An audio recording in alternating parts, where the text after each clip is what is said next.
38402160 38402160 তাই তো?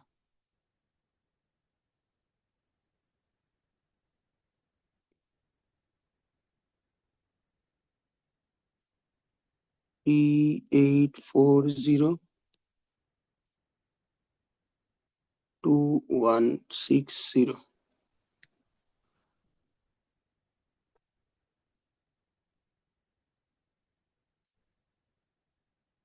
ওকে, আজকে হচ্ছে 9 তারিখ।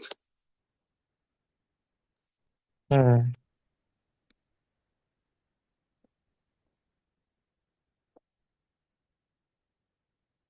আচ্ছা, আমাদের সিলেবাসে কাইনেটিক্স আর থার্মোডাইনামিক্স বাদ দিয়ে তোদের এখানে একটা আছে এক্সট্রা নিউক্লিয়ার পার্ট, ঠিক আছে? এক্সট্রা নিউক্লিয়ার পার্ট, হ্যাঁ, অ্যান্ড পিরিয়ডিকটি দুটোই আছে, পার আয়োডিক টি, ঠিক আছে?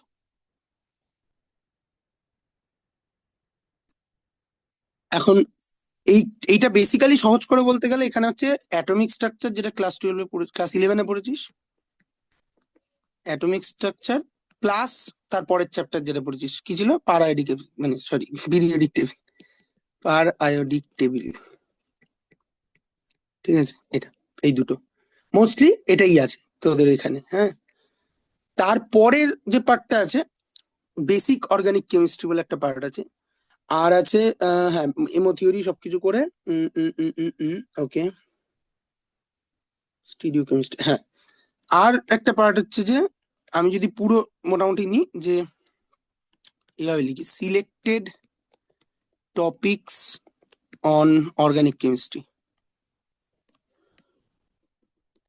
ঠিক আছে? অর্গানিক কেমিস্ট্রি, এই সিলেক্টেড টপিকের মধ্যে তোদের একটা আছে হচ্ছে ফার্স্টের, যেটা বেসিক অর্গানিক কেমিস্ট্রি, ঠিক আছে? বেসিক অর্গানিক কেমিস্ট্রি, যদিও বেসিক অর্গানিক কেমিস্ট্রির মধ্যেই আরো অনেক কিছু ঢোকে, সেগুলো তোদের আলাদা আলাদা নাম দিয়ে আছে, বাট এখানে বেসিক অর্গানিক কেমিস্ট্রির মধ্যে প্রথম চ্যাপ্টারটা যেটা আছে সেটা হচ্ছে যে ওই অর্গানিক মলিকুলের নাম কি করে হাইব্রিডাইজেশন, শেপ টেপ, রেজোনেন্স এনার্জি, রেজোনেন্স এনার্জিটা এখানে ঢুকিয়েছে, যাই হোক, double bond equivalent and all that. Second chapter হচ্ছে electronic displacement in a covalent bond, electronic displacement in a covalent bond, ঠিক আছে? এই electronic displacement in a covalent bond, এইখানে অ্যাকচুয়ালি পড়া উচিত হচ্ছে তিনটে জিনিস: ইন্ডাকটিভ এফেক্ট, আকাশের এগুলো চেনা লাগবে কারণ ওইগুলো আমার কাছে পড়েছে, মনে হয়তো নেই সব জিনিস, রেজোনেন্স অ্যান্ড হুম, হাইপার, টুয়েলভের শেষের দিকে পড়েছিলাম।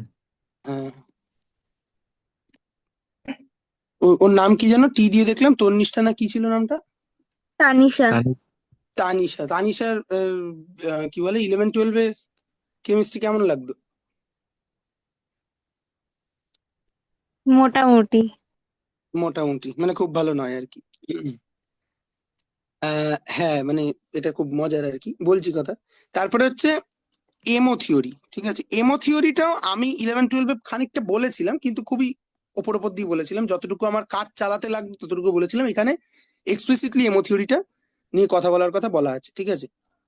তারপরে এই ফিজিক্যাল প্রপার্টিজ বলে যে জিনিসটা আছে, ওটা খুব আহামরি কিছু নয়, ঠিক আছে? ফিজিক্যাল প্রপার্টিজ, এটা। দেন আছে স্টিরিও কেমিস্ট্রি, এটা আবার একটা বাঁকা জিনিস, ঠিক আছে? স্টিরিও কেমিস্ট্রি, ঠিক আছে? এইবার আমরা যদি চিন্তা করি যে এটা বেসিক্যালি বেসিক অর্গানিক কেমিস্ট্রিটাই একটুখানি ভেঙে টেঙে দিয়েছে আর কি, ঠিক আছে? দেখ, খেয়াল করে দেখ, 12-এ stereochemistry, basic organic chemistry, 11-এ, যেটা 12-এ নয়, 11-এ সেখানে এইসবই পড়ানো হতো। এখন আমার মতে আমরা যেটা করতে পারি সেটা হচ্ছে যে আপাতত এই অ্যাটমিক স্ট্রাকচার, পিরিয়ডিক টেবিল এটা ধরছি না, এমনি সময় খুব কম। তাতে যেটা করা যেতে পারে যে আমরা অর্গানিকটাই শুরু করি, হুম। বেসিক অর্গানিক কেমিস্ট্রি থেকে আস্তে আস্তে ডেভেলপ করে electronic displacement, molecular orbital theory, এই ফিজিক্যাল প্রপার্টি একটু বলে স্টিরিও কেমিস্ট্রি, এই পর্যন্ত দেখি কতক্ষণে শেষ করা যায়, ঠিক আছে? কতদিনে? আম, ফেব্রুয়ারির শেষে কি বললি তোদের পরীক্ষা, প্রজেক্টেড পরীক্ষা নাকি রুটিন, মানে শিওর শর্ট পরীক্ষা? মানে শুনছি তো, তাই এখন অব্দি কোনো ইউনিভার্সিটি থেকে কোনো নোটিশ তো দেখিনি আমি আচ্ছা, তার গুগলে। মানে প্রভিশনালি ওখানে হতে পারে, ঠিক আছে। তো তারপরে এই পার্টটা যেহেতু ইলেভেন টুয়েলভে, এগুলো সবই ইলেভেন টুয়েলভে পড়েছিস, কিন্তু ইলেভেন টুয়েলভে অর্গানিক কেমিস্ট্রিটা খুব ভালো করে পড়ানো হয় না, মানে মোর দ্যান 95% টিচারই পড়ায় না ঠিক করে, ঠিক আছে, মানে সেটা আমার থেকে তোরা ভালো জানবি আর কি। কারণ আমি অর্গানিক কেমিস্ট্রি ক্লাস টুয়েলভেও ভালো টিচারের কাছে পড়েছি, তারপরেও ভালো টিচারের কাছে পড়েছি, ফলে আমারটা অন্যের কাছ থেকে শুনে বুঝে আন্দাজ করে বলা। কিন্তু তোরা ফেস করেছিস এই প্রবলেমটা। Atomic structure and periodic table এইটাতে মোটামুটি ওই যে অঙ্ক টঙ্ক থাকে ছোটখাটো, অলরেডি তোরা ওই ধরনের অঙ্ক করে এসেছিস। যদি সময় পাওয়া যায় ওই একদিন টুক করে একটা 2 ঘন্টা মতো অ্যাটমিক স্ট্রাকচারের ক্লাসে একটুখানি বেসিক জায়গাগুলো বলে দেওয়া, পিরিয়ডিক টেবিল বলে দেওয়া, এইটা করা যেতে পারে।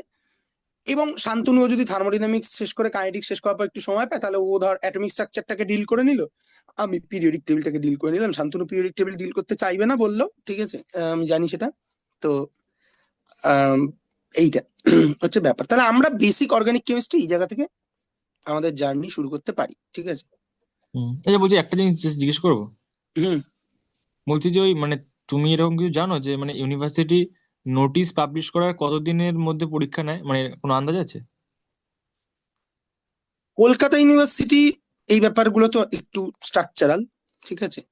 আমি জানি না, এখন তো সবকিছু ডিক্লাইন, ফলে কারণ আমাদের সময় কিন্তু কলকাতা ইউনিভার্সিটি যথেষ্ট স্ট্রাকচারাল ছিল। এবং আমরা আমি যেহেতু বিএসসি টা পড়েছি স্টেট ইউনিভার্সিটি, তখন স্টেট ইউনিভার্সিটি হচ্ছে মানে ম্যাসাকার, ঠিক আছে। মানে আমার কোন বারে আমার মনে পড়ছে না, আমার এরকমও হয়েছে যে রুটিন পাওয়ার 11 দিনের মাথায় পরীক্ষা, ঠিক আছে। রুটিন হুম। পেয়েছি 11 দিনের, আর অ্যাডমিট পাওয়া 7 দিন পর, মানে রুটিন পেয়েছি 3-4 দিন পর অ্যাডমিট ডেট দিয়েছে। অ্যাডমিটটা তো ইমেটেরিয়াল, পরীক্ষার আগের দিন দিতে দেওয়া হয়, সেটা ব্যাপার নয়, কিন্তু এরকম হয়েছে। মানে তখন আমরা মানে স্যারদেরকে বললে স্যাররাও বলতো যে হ্যাঁ ওই ইউনিভার্সিটিতে অনেক ঝামেলা আছে, জানি কলকাতাতে এই ব্যাপারগুলো অনেক স্ট্রাকচার। এবার ঠিক যে কারণে স্টেট ইউনিভার্সিটিতে সে সময় ঝামেলা হতো, এখন চারিদিকের অবস্থা যা, মোস্ট প্রবাবলি কলকাতাও সেই জায়গায় পৌঁছে যেতে পারে। না হলে এইটাই খুব কি বলবো, অবাককর যে কলকাতা ইউনিভার্সিটি স্টুডেন্টদের কাছে পরীক্ষার একটা মোটামুটি শিওর শট ডেট নেই, যে 2 মাস আগেও থাকতো কিন্তু আগে, ঠিক আছে। ফলে তুই যে উত্তরটা পাওয়ার চেষ্টা করছিস, এই উত্তরটা যদি আইডিয়াল কেসে বলি, তাহলে অ্যাটলিস্ট মাসখানেক আগে জানিয়ে দেওয়া উচিত, ঠিক আছে। কিন্তু সেটা কতটা হুম। হয় বা হবে আই ডোন্ট নো, মনে হয় না এখন সেই কালচার গুলোই আছে আর কি, ঠিক আছে। গোটা ব্যাপারটাই খুব খেলো। তো ওটা করে তবে জেনারেলি তুই যদি আন্দাজ করিস যে এরকম হয় না যে খারাপ তো বুঝলাম, কিন্তু কত খারাপ, এটা যদি একটা এক্সপেকটেশন রাখি, তাহলে তুই আন্দাজ করতে পারিস অ্যাটলিস্ট তোকে 10 দিন সময় দেবে, ঠিক আছে।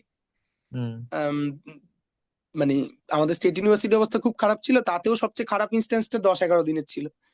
সেখান থেকে আন্দাজ করতে পারি। আবার ওই আর কি, এরা এক্সপেকটেশনকে ছাপিয়েও যেতে পারে, দেখলি 3 দিন আগে জানা গেল, হতেই পারে, ঠিক আছে। হুম। তাহলে ও ও বুঝেছি। নিয়ে ভেবে লাভ নেই আর কি, ঠিক আছে। তো হ্যাঁ, তো মানে আকাশকে এরপরে কিছু কথা আকাশকে জিজ্ঞেস করছি না, তার কারণ হচ্ছে যে অর্গানিক কেমিস্ট্রি 11-12 খানিকটা আমার হাত দিয়ে পড়াও, খুব বেশি কিছু পড়া যায়নি, মাঝখানে এসে ঢুকেছিল, কোন অনেক শেষের দিকে ঢুকেছিল রাধা। যেটা ব্যাপার সেটা হচ্ছে যে উম, তানিশা, তাই তো? হ্যাঁ। হ্যাঁ। আম, একটা হচ্ছে যে প্রথম কথা হচ্ছে যে কেমিস্ট্রি মোটামুটি লাগতো, আচ্ছা তো সবচেয়ে ভালো কি লাগতো? বায়োলজি? হ্যাঁ। আচ্ছা। আর কি কি সাবজেক্ট ছিল? Pure science. পিওর সায়েন্স মানে ফিজিক্স, কেমিস্ট্রি, ম্যাথ, বায়োলজি। হুম, হ্যাঁ। এটা ভালো, ম্যাথটা ছিল, এটা ভালো। আম, এরপরে হচ্ছে কেমিস্ট্রি তো মোটামুটি লাগতো, আর অর্গানিক কেমিস্ট্রি কিরকম লাগতো? অর্গানিক কেমিস্ট্রি অতটা না। অতটা না। অর্গানিক কিভাবে পড়েছো ইয়েতে 11-12? তার অ্যাপ্রোচটা কিরম ছিল? অর্গানিক কেমিস্ট্রি হুম। স্যার যেটুকু বোঝাতো ওইটুকুনি মানে পড়তাম, আর নোটস ফোটস দিত ওটা মুখস্থ করতাম, আর কিছু না। আচ্ছা, বোঝাতো বলতে ঠিক কি বোঝাতো, মানে মানে বোঝানোর কোনো একটা চ্যাপ্টার ধরে ওই যেটুকুনি মানে এটা কি বলবো, আচ্ছা তুমি এইটা বলো তাহলে যে একটা চ্যাপ্টার শেষ করতে মোটামুটি কতদিন সময় নিত? শেষ করতে। মানে অনেকগুলো চ্যাপ্টারই তো ছিল, 11-12 মিলিয়ে হুম হুম অর্গানিকে হুম প্রায় গোটা 10 কাছাকাছি চ্যাপ্টার আছে, হুম ঠিক আছে? হুম হুম হুম চ্যাপ্টার ওয়াইজ মানে সব চ্যাপ্টারের টাইম তো সেম নেবে না না মানে। না না, সে তো বটেই, কিন্তু আমি বলছি যে হ্যাঁ মোটামুটি যে হ্যাঁ একটা চ্যাপ্টার 2 দিনে শেষ করতো কি 10 দিনে শেষ করতো কি হ্যাঁ এরকম একটা। হ্যাঁ ওইরকমই ওরকমই 3 4 5 দিনে শেষ করে দিত। আচ্ছা, হুম। ঠিক আছে। দেখি আমরা অর্গানিক কেমিস্ট্রি অ্যাপ্রোচটাকে, অর্গানিক কেমিস্ট্রি খুবই বিউটিফুল একটা সাবজেক্ট, ঠিক আছে। আম, তো কিন্তু মুশকিলটা হয়ে যায় কি, মানে এটা আমি খুব মানে এক অর্থে এক ধরনের মেন্টাল সার্ভে প্লাস একটা আরবিটারি সার্ভে করেও দেখেছি যে মানে থট এক্সপেরিমেন্ট করা যাক একটা ছোট। সেটা হচ্ছে যে ক্লাস 10 অবধি র্যান্ডামলি একটা স্কুলে গিয়ে আমি যদি কিছু র্যান্ডাম বাচ্চাকে নিই, নিয়ে জিজ্ঞেস করি যে সবচেয়ে কঠিন কোন সাবজেক্ট লাগে, কি মনে হয় কি উত্তর আসবে? Physical science. আচ্ছা, তাহলে তোমার ফিজিক্যাল সায়েন্স কঠিন লাগবে নাকি? মনে হয় অঙ্কই বলবো আমি। না অঙ্ক আমার ভালো লাগতো। না তোমার, না সেটা আমি বুঝেছি, ওই জন্য তো প্রথমে বললাম ফিজিক্যাল সায়েন্স, কিন্তু আমি বলছি যে তুমি তোমার গোটা মানে অ্যাভারেজটা যদি আমি দেখি, মোস্টলি হুম। ক্লাস 10 অব্দি কোন সাবজেক্ট নিয়ে লোকের একটু ঝামেলা থাকে, মানে ও বাবা ওইটা আবার, ঠিক আছে, এরকম এরকম একটা অ্যাটিটিউড থাকে কোন সাবজেক্ট নিয়ে বলে মনে হয় তোমার ধারণা? আমার ইতিহাস থাকতো। আচ্ছা, এটা তোমার। বাট আকাশ হ্যাঁ। যেটা বলেছে সেটা কাইন্ড অফ ট্রু, কারণ মোস্ট অফ দ্য তুমি হুম এটা হুম এখনো করে হুম দেখতে পারো, তোমার আশেপাশে ক্লাস 9, 10, 8 স্টুডেন্টকে যদি মোস্টলি জিজ্ঞেস করো, হুম হুম মোস্ট অফ হুম দেম তারা বলবে যে না অঙ্কটা ঠিক হয় না। ইভেন যারা হয়তো অঙ্ক চালিয়ে নেয় কাজ চালানোর মতো, তারাও অঙ্কটা নিয়ে খুব আনইজি ফিল করে। হুম। এইবার মজার ব্যাপারটা এর পরের জায়গাটা, আমি যদি 11-12 ধরি, 11-12 যারা সায়েন্স নেয় তাদের একটা বড় অংশ অঙ্কটাকে মাধ্যমিক লেভেলে সাম শর্ট অফ ম্যানেজ করতে পেরেছে বলেই নেয়। মানে আমাদের আমাদের কালচারে তো বলাই হয় যে না তুমি, ও তুই অঙ্কে ভালো তাহলে তুই সায়েন্স নিবি, ঠিক আছে।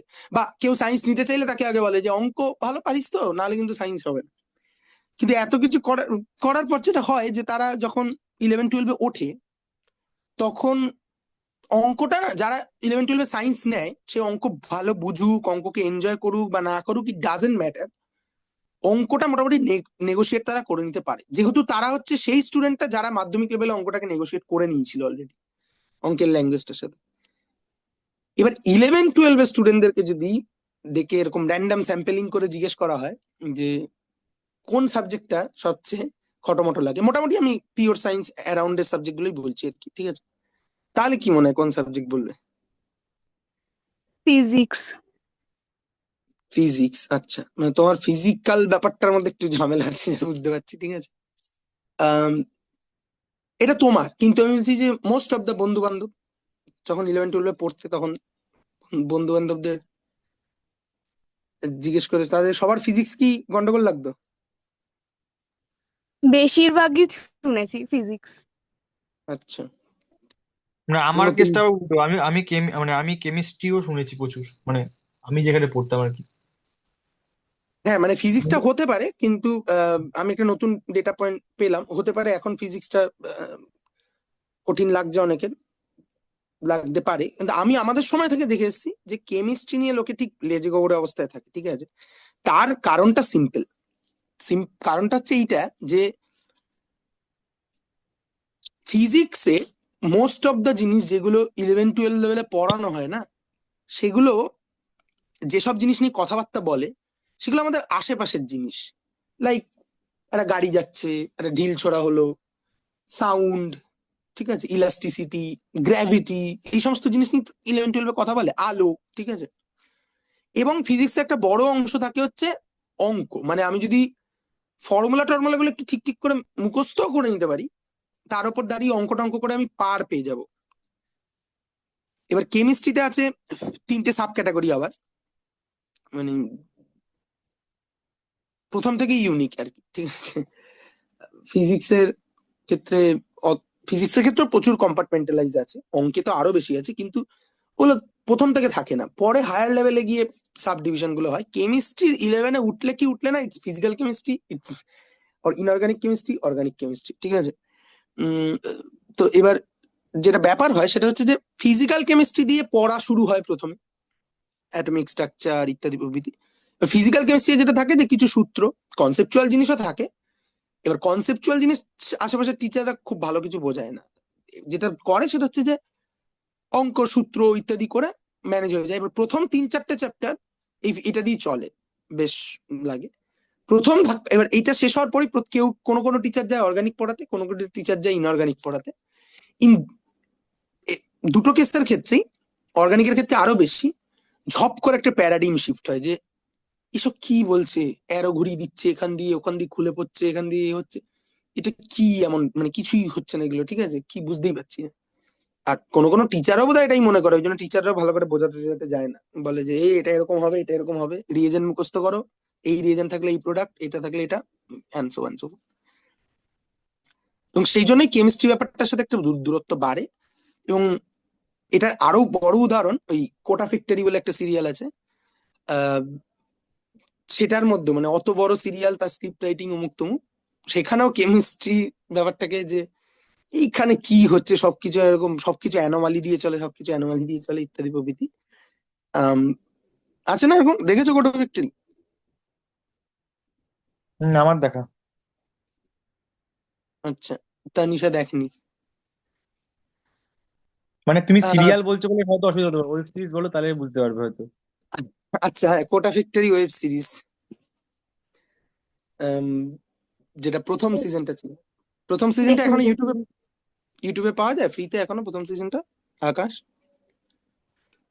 আমি ইউটিউবে দেখিনি, আমি ওই ক্যাসেল থেকে দেখেছি, থার্ড পার্টি অ্যাপ একটা, ওখান থেকে দেখেছিলাম। আচ্ছা আচ্ছা, না, কোটা ফ্যাক্টরি ওয়ানটা কিন্তু ইউটিউবে রিলিজ রিলিজ করেছিল, পরে ওটা ইয়ে কিনে নেয় অ্যামাজন না নেটফ্লিক্স, কি একটা, নেটফ্লিক্স মনে হয়। তো যাই হোক, তো যেটা ব্যাপার সেটা হচ্ছে যে উম, তার মানে এটা একটা বৃহত্তর ক্ষেত্র। আচ্ছা, কোটা ফ্যাক্টরি কোম্পানিটা যারা, মানে যারা যে কোম্পানি বানিয়েছে টিভিএফ, তারা সবাই হচ্ছে আইআইটি পাস আউট স্টুডেন্ট। তার মানে তারা আইআইটির মতো পরীক্ষা, যেটা নিয়ে লোকে এত হম্বিদম্বি করে, ওরে বাবা কি জানি ব্যাপার, সেগুলো তারা ক্র্যাক করেছে। তারপর তারা আইআইটি তে পড়েছে, তারপর তারা বুঝতে পেরেছে যে এইটা আমাদের ঠিক কম্য নয়, আমরা অন্যদিকে চলে যাই। ফলে তারা ফেলনা স্টুডেন্ট নয়, এবং তারা কোটার মতো একটা জায়গা থেকে পড়েছে, যেটা লিটারেলি একটা ফ্যাক্টরি। পড়াশোনা তো ওখানে হয় না, প্রোডাক্ট বানানো হয়। তো সেখানেও কিন্তু এটাও বোঝা যায় সেখান থেকে যে কেমিস্ট্রি ব্যাপারটার প্রতি একটা বৈরতা আছে। এই সিম্পল কারণটা আমি যেটা আগে বললাম ওইটাই, যে এখানে যে জায়গাটা নিয়ে কথা বলা হচ্ছে সেটা ঠিক আমাদের আশেপাশের জিনিস নয়। এই সংক্রান্ত আমি যার কাছে অর্গানিক কেমিস্ট্রি শিখেছি, সে একটা মজার কথা বলতো, যে ওই সে আমরা ছোট থেকে শুনে আসি না, রামকৃষ্ণ মা কালীকে দেখেছিল, খাইয়ে দিয়েছিল ভাত ইত্যাদি প্রভৃতি মিথ।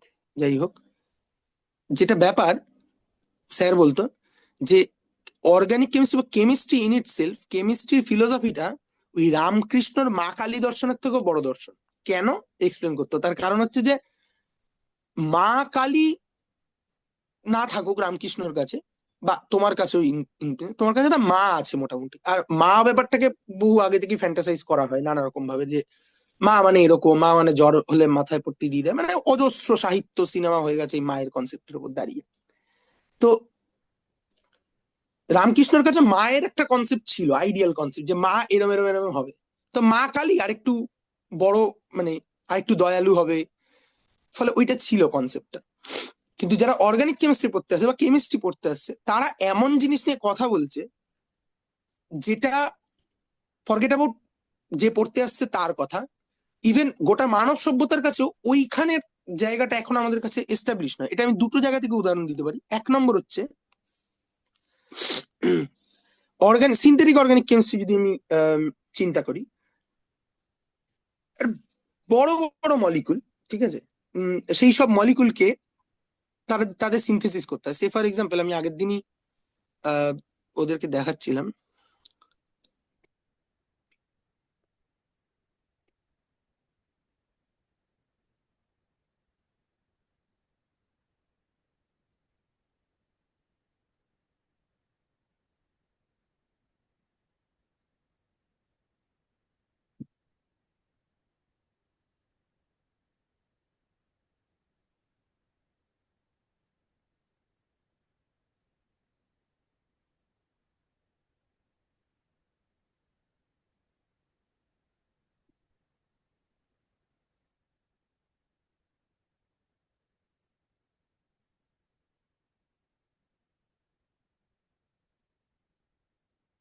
এইটা, এই মলিকুলটা হচ্ছে ভিটামিন বি 12। ডাক্তারের কাছে গেলে পরে প্রয়োজনে অপ্রয়োজনে ডাক্তার লিখে দেয় ভিটামিন বি কমপ্লেক্সের একটা সিরাপ, ঠিক আছে? ভিটামিন বি 12, ঠিক আছে? ওয়ান অফ দা, মানে কি বলবো, ইম্পর্টেন্টেস্ট, মানে ভুল ইংরেজি এতটাই গুরুত্বপূর্ণ বোঝানোর জন্য ভুল ইংরেজি বললাম, ঠিক আছে? কিন্তু সবচেয়ে গুরুত্বপূর্ণ ভিটামিন গুলোর একটা। হুম, এর মাঝে একটা কোবাল্ট থাকে। বায়োলজি স্টুডেন্ট তোরা আমার থেকে ভালো জানবি এর কি কাজ না কাজ। তো কোবাল্ট, এই কোবাল্ট খুব গুরুত্বপূর্ণ আমাদের। ভিটামিন বি 12 কি কাজে লাগে জানিস?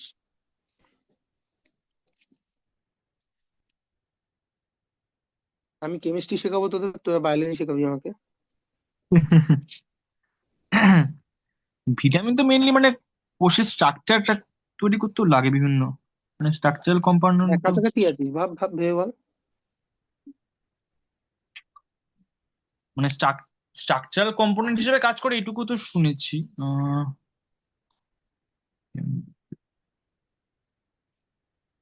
স্ট্রাকচারাল কম্পাউন্ড হিসেবে মানে ভিটামিন বি 12 হচ্ছে এসেনশিয়াল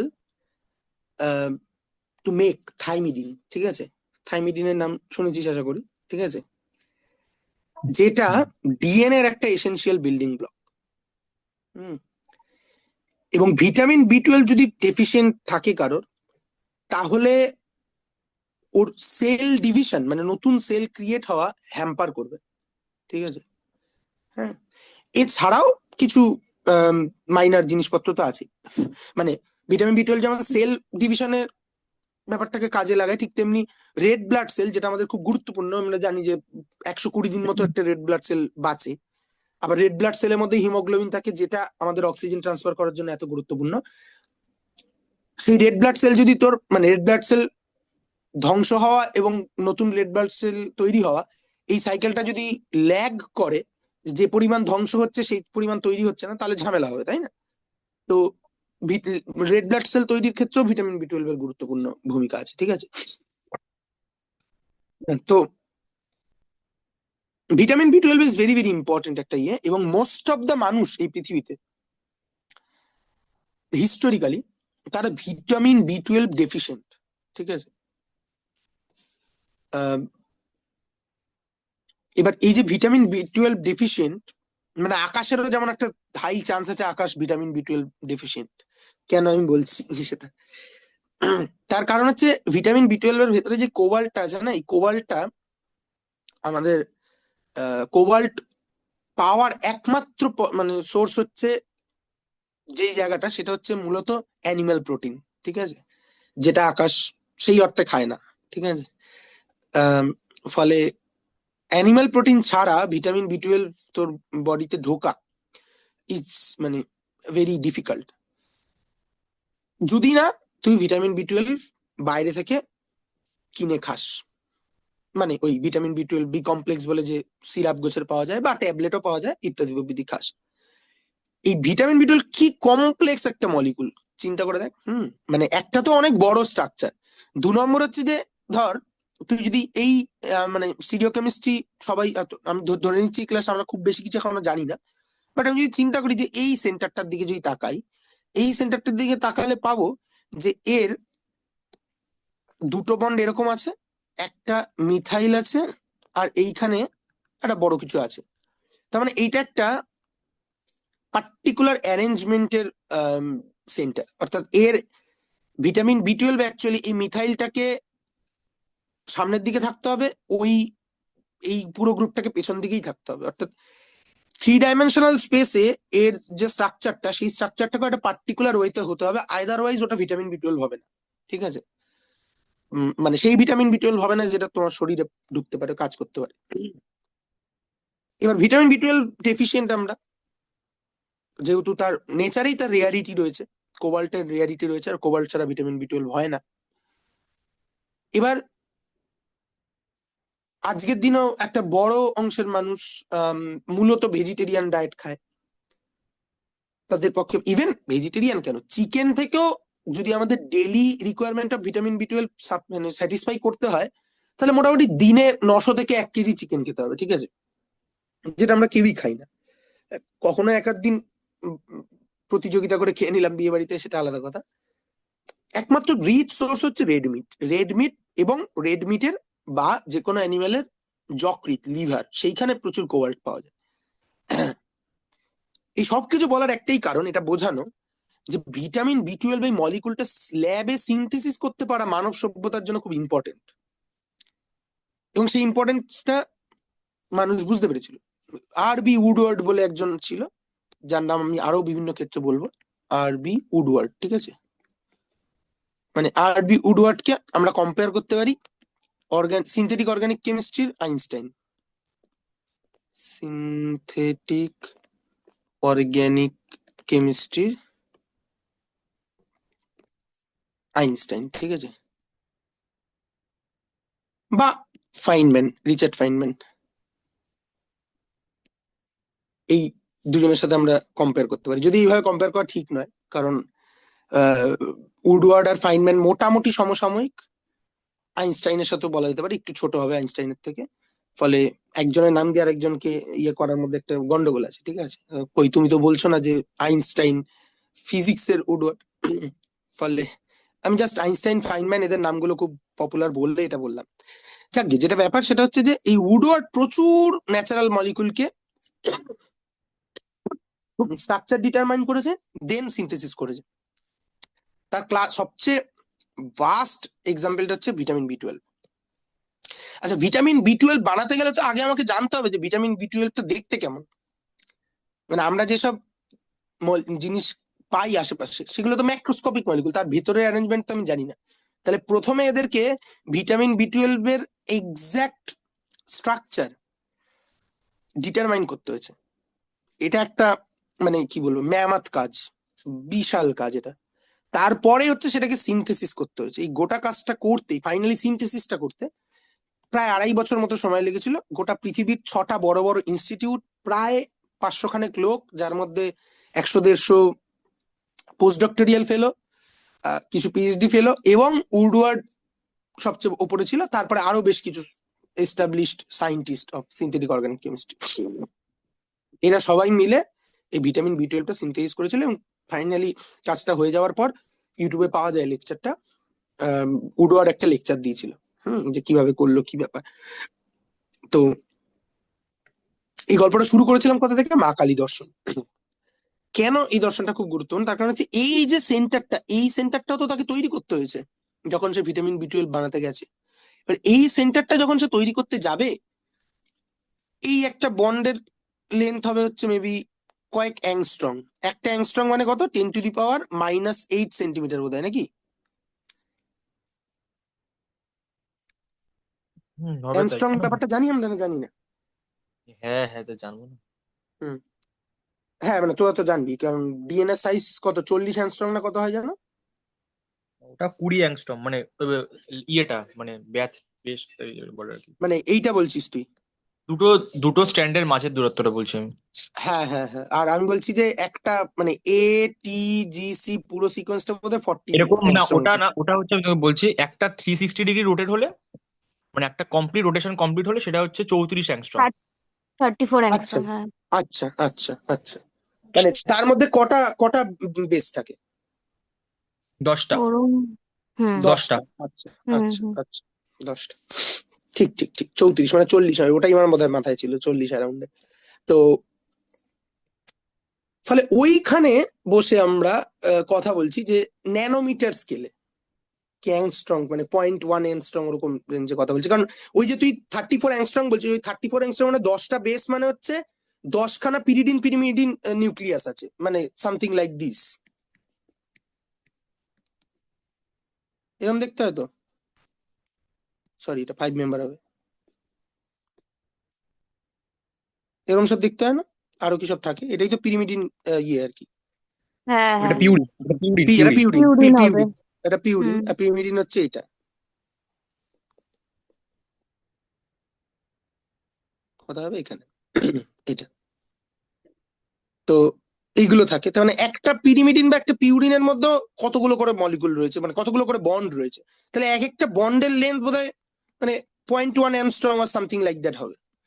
এবার যখন তুই ভিটামিন বি টুয়েলভ কে সিনথেসিস করতে যাচ্ছিস, তখন ওই 0.1 অ্যামস্ট্রং এ কার্বনের সাথে নাইট্রোজেন বন্ডকে কেটে ওখানে একটা কার্বনের সাথে অক্সিজেন বন্ড এইসব করতে হবে তোকে। এটা আমরা দেখতেই পাই না চোখে।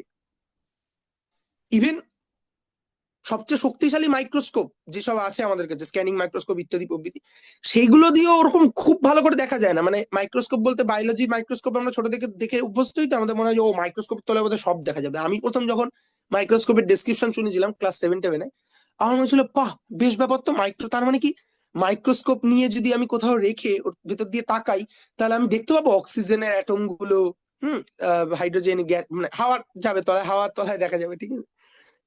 মানে বেশ লেগেছিল আমার, ঠিক আছে।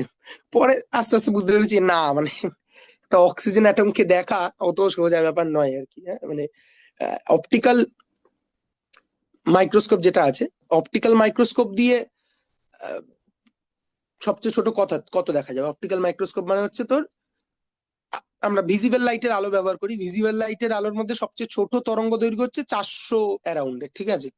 তার মানে 400 অ্যারাউন্ডে মানে 400 কে ভাগ কর 100 ন্যানোমিটার। তার মানে তুই সবচেয়ে শক্তিশালী মাইক্রোস্কোপ যেটা ভিজিবল লাইট কে ইউজ করে, সেটা দিয়ে তুই 100 ন্যানোমিটারের দুটো গ্যাপকে বড়জোর দেখতে পারিস, গ্যাপকে দেখতে পারবি, তার রেজলিউশন খুব ভালো হবে, ঠিক আছে। হ্যাঁ, আহ, আর সাদা আলো দিয়ে দেখলে তো আরো বেড়ে যাবে লাইন, এই গ্যাপটা, ঠিক আছে। তো এইবার যদি আমি চিন্তা করে দেখি যে তার মানে একটা ভালো মাইক্রোস্কোপ দিয়েও এইসব বন্ড ফন্ড গুলো দেখা মুশকিল আর কি। আর আমি বলছি যে চেঞ্জ করবো, এখানে নাইট্রোজেন জুড়ে আছে, ওটাকে কেটে আমি ওখানে অক্সিজেন জুড়বো, ওখানে অক্সিজেন জুড়ে আছে, ওখানে ক্লোরিন জুড়বো, ইত্যাদি প্রভৃতি করবো। ফলে তার যে সায়েন্সটা সেটা এক্সকিউজিট হবে, সফিস্টিকেটেড হবে, এবং খানিক কমপ্লেক্সও হবে, এই বিষয়ে কোনো সন্দেহ নেই। এই সন্দেহ প্রথম দিন মাথা থেকে বের করে দেওয়া উচিত। কিন্তু তার মানে কি এত কমপ্লেক্স হবে যে ওরে বাবা কি সব হচ্ছে? তাহলে আমার মতো একটা লোক অর্গানিক কেমিস্ট্রি খানিক বুঝে উঠতে পারতো না, ঠিক আছে। মানে এত মেধাবী নই আমি যে অর্গানিক কেমিস্ট্রি বুঝে ফেলবো, যদি সত্যি অর্গানিক কেমিস্ট্রি এত কঠিন হতো। ফলে অত কঠিন নয়, ওটাকে আননেসেসারি কঠিন করা হয়। স্টেপ বাই স্টেপ গেলে পরে খুবই মনে হবে ও আচ্ছা এটা তো এরকমই হওয়ার ছিল, ঠিক আছে। বাট এটাও সত্যি তুমি যে হয়তো জানো না তুমি কতটা মেধাবী, এটাও হতে পারে। ওসব বলে লাভ নেই, ঠিক আছে। আহ, মেধা বলে কিছু হয় না, মেধা ইজ নাথিং বাট পারসিউড ইন্টারেস্ট, ঠিক আছে। এটা কিপ ইট ইন মাইন্ড।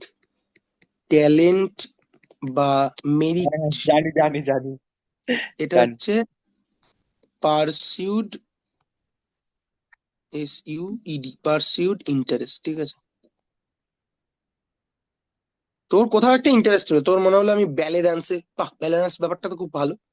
এখন তোকে যদি আমি ব্যালে ডান্স পার্সিউ করতেই না দিই, তারপর আ- আর আরেকজনকে যদি ব্যালে ডান্স পার্সিউ করতে দিই, এবং ভালো করে, যত ভালো করে পার্সিউ করতে দিবি, দেখবি 10 বছর পর এই লোকটা ব্যালে ডান্সে অনেক মনে হবে মেরিটিয়াস, উফ দুনিয়ার সেরা ব্যালে ডান্সটা করে, বা সেরাদের মধ্যে গণ্য হয়। আর যে ব্যালে ডান্সে ওই একই সময় ইন্টারেস্ট পেয়েছিল কিন্তু তাকে পার্সিউ করতে দেওয়া হয়নি, তখন বলবে না তুমি তো খুব মেরিটিয়াস স্টুডেন্ট নও, তুমি, তোমার দ্বারা কিছুই হবে না, ঠিক আছে। ফলে ওসব বাজে কথা, ঠিক আছে। ট্যালেন্ট মেরিট বলে কিছু হয় না, it's all about pursued interest. Interest থাকলে এবং তাকে পারসিউ করতে দিলে, যত ভালো করে পারসিউ করতে দেবে তত ভালো করে হবে, ঠিক আছে। সিম্পল ব্যাপার। তো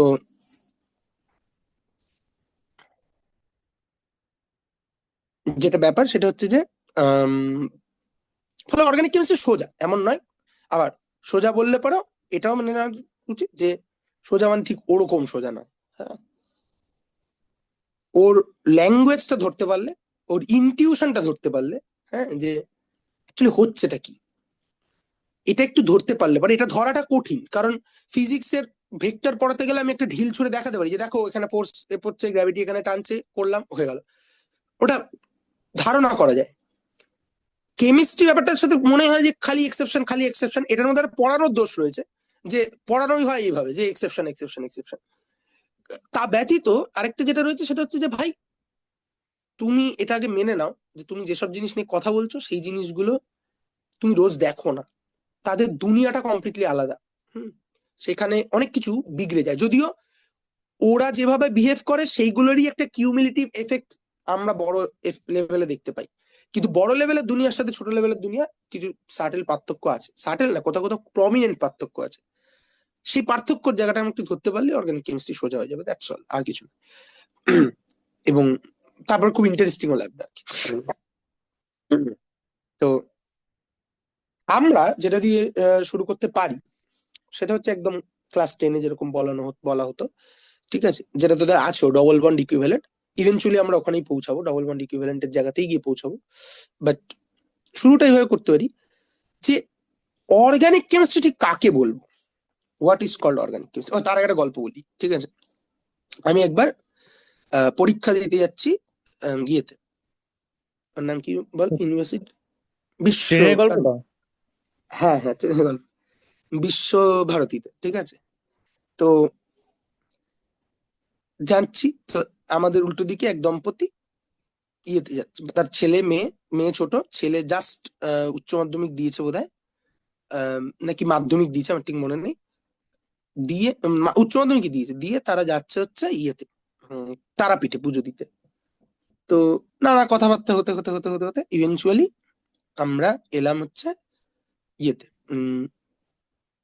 কোটা ফ্যাক্টরি গল্প। সেই ছেলে কোটা ফ্যাক্টরি দেখেছে, পরীক্ষা শেষ হচ্ছে, কোটা ফ্যাক্টরি দেখেছে, ফার্স্ট সিজনটা তখন বেরিয়েছিল, দেখে বলছে যে ওই একই কথা, হ্যাঁ কেমিস্ট্রিতে তো, মানে আমরা কেমিস্ট্রি স্টুডেন্ট, ওর বাবা আমার সাথে কথা বলতে বলতে ইভেন্চুয়ালি বেরিয়েছে, তো যে আমরা কেমিস্ট্রি তো বাবা খুব এক্সেপশন অ্যান্ড এক্সেপশন। তা আমি তখন একটা গল্প বলেছিলাম, আচ্ছা ফিজিক্স তো এক্সেপশন না? তো না এক্সেপশন না। আমি বললাম যে ধরো তোমার ঘরটার মতো আমি একটা এক্সাক্ট রেপ্লিকা ঘর বানালাম, ঠিক আছে, বানিয়ে তোমার ঘরের উপর থেকে একটা বল ঝুলিয়ে দিলাম, এবার তুমি ঘুমিয়েছিলে ঘরে, আমি তোমাকে ট্রান্সফার করে ওই তোমার রেপ্লিকা ঘরে শুইয়ে দিলাম। এবার তুমি সেটা জানো না, ঘুম ভেঙে উঠলে, উঠে দেখলে যে এইটা কোনো হাওয়া নেই, কিচ্ছু নেই, সব জানলা বন্ধ, এইটা খানিকটা এইদিকে বেঁকে আছে। বা এর থেকেও ভালো এক্সাম্পল হচ্ছে যে একটু বলি, যে ঘুম ভেঙে উঠে দেখলে যে ঘরের সব জিনিস ভেসে বেড়াচ্ছে, ঠিক আছে, একটা কয়েন টস করলে কয়েনটা আর তোমার হাতে ফিরে এলো না, ঠিক আছে, এটা দিয়ে কি মনে হবে, এক্সেপশন নাকি ঠিক আছে সব স্বাভাবিক আছে? এবার এই গল্পটাকে এখানে নিয়েছি, ফলে তোরা উত্তর দে যে এটা দিয়ে কি মনে হবে। আকাশ জানে অলরেডি গল্পটা, ফলে আহ, নতুন জনই উত্তর দিক। যে আমি ঘুম থেকে উঠলাম, কিচ্ছু বদলায়নি, আমার ঘরেই আছি আমি, শুধু দেখছি যে কিছু একটা ওপরে ছুড়লে আর ওপর থেকে নিচে নামে না, ভেসে যায়। এটা দেখে আমার কি মনে হবে?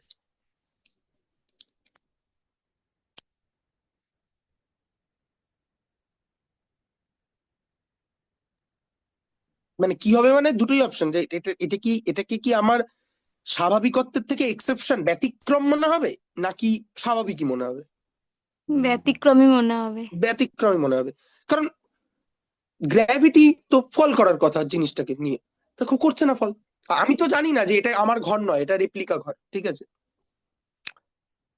অ্যাকচুয়ালি যেটা হচ্ছিল যে আমি এইটাকে নিয়ে একটা পার্টিকুলার ফোর্সে রোটেশনাল মোশন করছিলাম, যার ফলে মানে গ্র্যাভিটিটা নালিফাই হয়ে যাচ্ছে, ঠিক আছে, হ্যাঁ, বা এটাকে তুলে নিয়ে গিয়ে স্পেসে নিয়ে গেছি, ঠিক আছে। এটা দিয়ে যেটা বোঝা যায় যে এবার যেই আমি ওই ইনফরমেশনটা বলে দেবো যে এই দেখো জানলা খুলে দিলাম, বাইরে তাকিয়ে দেখো তুমি ইন্টারন্যাশনাল স্পেস স্টেশনের সাথে কানেক্ট করা, তুমি স্পেসে ঘুরছো, ঠিক আছে, মাইক্রোগ্র্যাভিটিতে। এবার তখন আর এক্সেপশন মনে হবে না, মনে হবে তখন আর এক্সেপশন না। না। তার মানে exception means a simple thing, যে আমি যে এক্সেপশন মানে একটা কথা বলে অনেকে যে এক্সেপশন প্রুভস দ্য ল, মানে এক্সেপশন যদি কোনো কিছু পাওয়া যায় তার মানে ওটা আসলে প্রমাণ করে যে তুমি যে লটা বানিয়েছিলে সেটা বহু ক্ষেত্রে কাজ করে গেছে, দু ক্ষেত্রে কাজ করেনি, তাই তুই দুটো ক্ষেত্রে এক্সেপশন হিসেবে বলতে পারছো। কিন্তু আমি তার থেকে এগিয়ে গিয়ে অন্য কথা বলছি, আমি বলছি যে এক্সেপশন সিম্পলি মিন করে আমি যে লটা বানিয়েছিলাম সেই লটা অ্যাকুরেট নয়, সেই লটার মধ্যে আরো কিছু ফ্যাক্টর আছে যেটা আমি কাউন্ট করিনি, অ্যাজ সিম্পল অ্যাজ দ্যাট। ঠিক যেমন এখানে যে আশেপাশে আমি একটা মাইক্রোগ্র্যাভিটি জোনে থাকতে পারি, বা আমার ঘরটা পাই পাই করে এমন স্পিডে ঘুরতে পারে যাতে আমার এফেক্টিভ গ্র্যাভিটি জিরো হয়ে যায়, এই ফ্যাক্টর গুলো যতক্ষণ না আমি কাউন্ট করব বা আমাকে কেউ বলে দেবে যেগুলো আছে, ততক্ষণ অব্দি কয়েন টস করলে পরে কয়েন নিচে না নামলে আমার এক্সেপশন মনে হবে, বিকজ আমার লটা আছে হচ্ছে সবকিছু নিচে পড়ে। বাট যেই ওটা বলে দেওয়া হবে আর ওটা এক্সেপশন মনে হবে না। কেমিস্ট্রিতে বেশিরভাগ জিনিস এক্সেপশন বলা হয়, টিচাররাও বলে, স্টুডেন্টরাও শোনে, স্টুডেন্টরাও তারপরে গিয়ে টিচার হয়ে যায়। এর সিম্পল কারণটা হচ্ছে কেমিস্ট অ্যাকচুয়াল লটা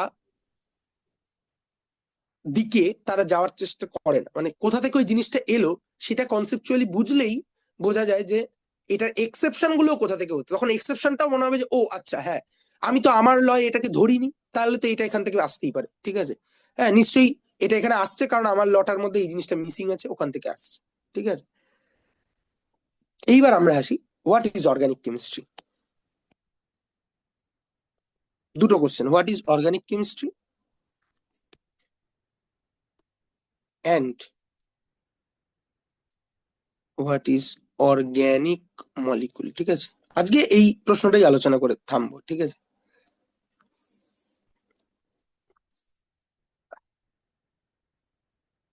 হোয়াট ইজ অর্গানিক কেমিস্ট্রি, কি মনে হয়?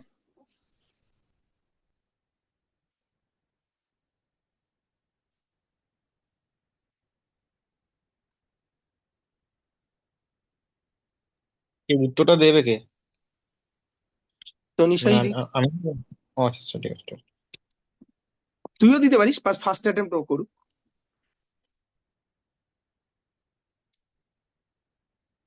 মানে প্রথম আরেকটা জিনিস বলে দিই, নতুন জিনিস, সেটা হচ্ছে যে আমরা এই প্রশ্ন উত্তরের মাধ্যমেই পড়ি, ঠিক আছে। মানে আমি কিভাবে পড়াই এটা আকাশের থেকে একটু শুনে টুনে নিয়ে বা শুনে নিয়েছো হয়তো অলরেডি। ফলে যখন প্রশ্ন কিছু করব, যে ভাবতে হবে এই আমি কি সঠিক উত্তর খুঁজে বের করতে হবে, না হলে আমার কি ভাববে উল্টো দিকের লোকটা, এসব কিছু দরকার নেই, ঠিক আছে। যখন কোনো প্রশ্ন করা হয় অবশ্যই ভাববে, না ভেবে উত্তর দেবে না, কিন্তু ওই এক্সপেকটেশন মাথার উপর চাপানো করে নেই যে আমার উত্তর ভুল হতে পারবে না, ঠিক আছে। ভুল হবে কি আছে, পরের বার শিখে নেবো, ঠিক আছে, বা জেনে নেবো। সব জিনিস এরকম থাকবে যে আমি জানি যে তুমি এই প্রশ্নের উত্তর দিতে পারবে না, তাও আমি জিজ্ঞেস করবো, ঠিক আছে, যে এটা বোঝার জন্য যে তুমি কোন জায়গায় দাঁড়িয়ে আছো। হ্যাঁ, তো এই অর্গানিক কেমিস্ট্রি আমরা পড়েছি বছর দুয়েক মতো। ফলে সিম্পল কোশ্চেন যে অর্গানিক কেমিস্ট্রি কি।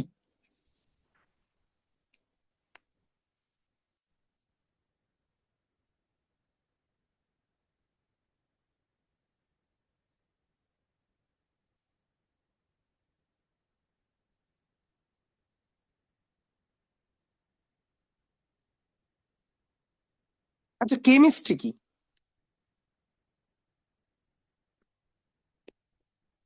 মানে অর্গানিক কেমিস্ট্রি দুটো পার্ট রয়েছে না, অর্গানিক কেমিস্ট্রি, একটা হচ্ছে অর্গানিক আর একটা হচ্ছে কেমিস্ট্রি। তা আমি প্রথম প্রশ্নটাকে বলি যে হোয়াট ইজ কেমিস্ট্রি, তারপরে এটার উত্তর দেবো হোয়াট ইজ অর্গানিক, এবং দুটোকে লাম্প করে আমি তখন বোঝার চেষ্টা করবো অর্গানিক কেমিস্ট্রি কি। হোয়াট ইজ কেমিস্ট্রি, এটা আকাশও অ্যাটেম্প করতে পারিস ফার্স্ট অ্যাটেম্প যদি করতে চাস।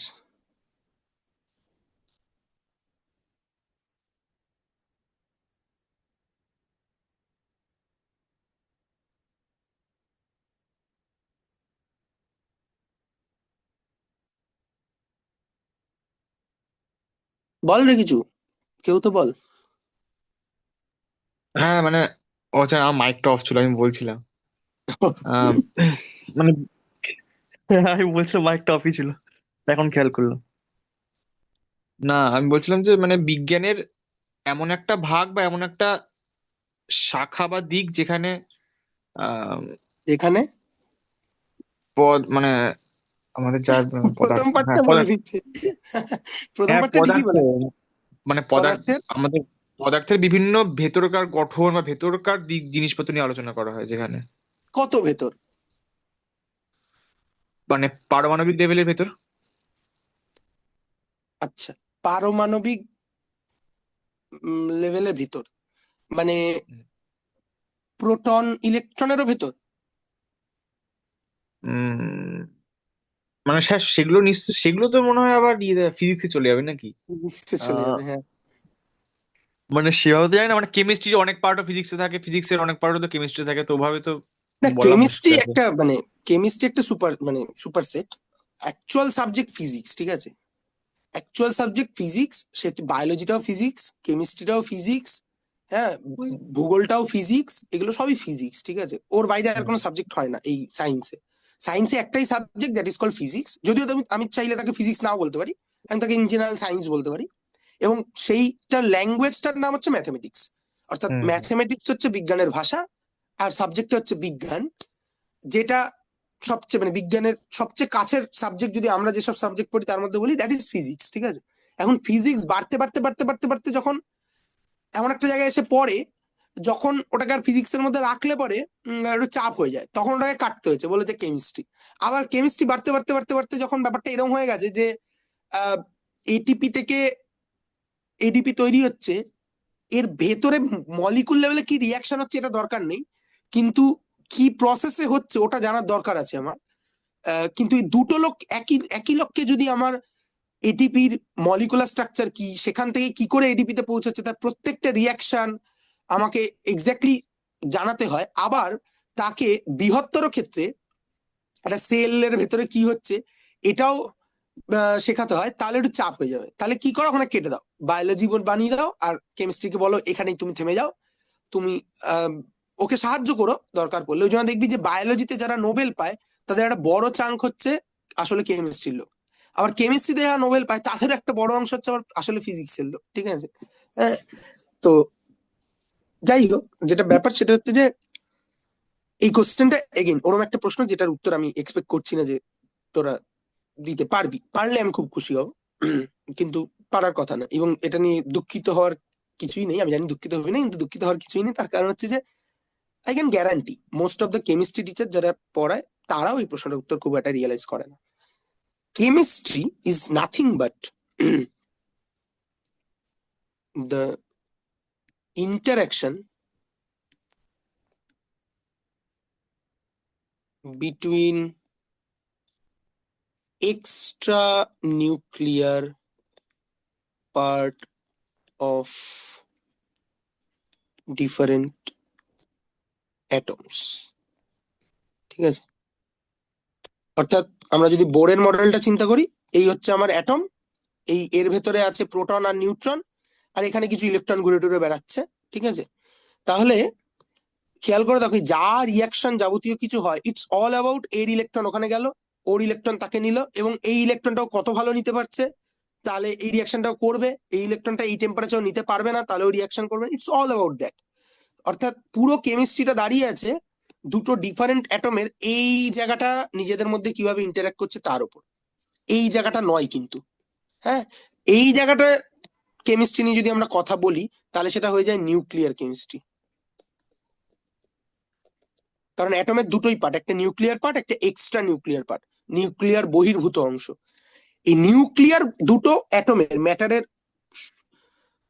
সর্বক্ষুদ্র কণা, যার মধ্যে ওই পদার্থের সকল গুণ বৈশিষ্ট্য থাকে, তা হচ্ছে পরমাণু। পরমাণু নিউক্লিয়াসের বাইরের যে অংশটা, সেই অংশটা আরেকটা পরমাণুর সাথে কিভাবে বিহেভ করছে, কিভাবে ইন্টারঅ্যাক্ট করছে, সেই গল্পটাই chemistry. As simple as that, nothing less than that, nothing more than that, ঠিক আছে? হ্যাঁ, বোঝা গেল নাকি কোনো আপত্তি আছে? বুঝেছি। Yep. এবং ওই জন্যই কেমিস্ট্রিতে ইলেকট্রনের একটা বড় গুরুত্বপূর্ণ পার্ট আছে, কারণ এক্সট্রা নিউক্লিয়ার পার্টে থাকে একমাত্র ইলেকট্রন। হ্যাঁ, এবং সেই ইলেকট্রনটা কার ইনফ্লুয়েন্সে থাকে না, প্রোটনের ইনফ্লুয়েন্সে। সেই জন্য কেমিস্ট্রিতে কখনো কখনো প্রোটনের গল্পটা চলে আসে, যে ওর নিউক্লিয়াসে দেখো বেশি প্রোটন আছে, তাহলে এই ইলেকট্রনটা একটু বেশি জোরে আটকে থাকবে, তাহলে একে বের করতে কঠিন হবে, and so and so fourth. But necessarily it's all about এই পার্ট, ঠিক আছে? হ্যাঁ, তো নিউক্লিয়ার কেমিস্ট্রি হচ্ছে আমার ভেতরে পার্টটা নিয়ে কথা বলে। যাকগে, তাহলে কেমিস্ট্রি আমরা বুঝলাম, বিজ্ঞানের যে শাখায় দুটি পদার্থের বা একটি পদার্থের হোয়াট, দুটো ডিফারেন্ট পরমাণুর নিউক্লিয়াস বহির্ভূত যে অংশ, সেখানকার ইন্টারাকশন নিয়ে গল্প করা হয়, সেটা হচ্ছে কেমিস্ট্রি। না, what about organic? What is organic? এই বিষয়ে আমি আমি জানি তোরা কিছু প্রত্যেকে কিছু না কিছু বলতে পারবি, তো নিঃশ্বাস দিয়ে শুরু করি এটা। What is organic? What is organic about organic? মানে যেগুলো মানে মানে কোনো যৌগের গঠন বৈশিষ্ট্য বা ওটা বিশ্লেষণ কর। না না, আমি অর্গানিক কেমিস্ট্রিতে আসিনি এখন, আমি বলছি যে হোয়াট ইজ অর্গানিক। মানে অর্গানিক ব্যাপারটা কি?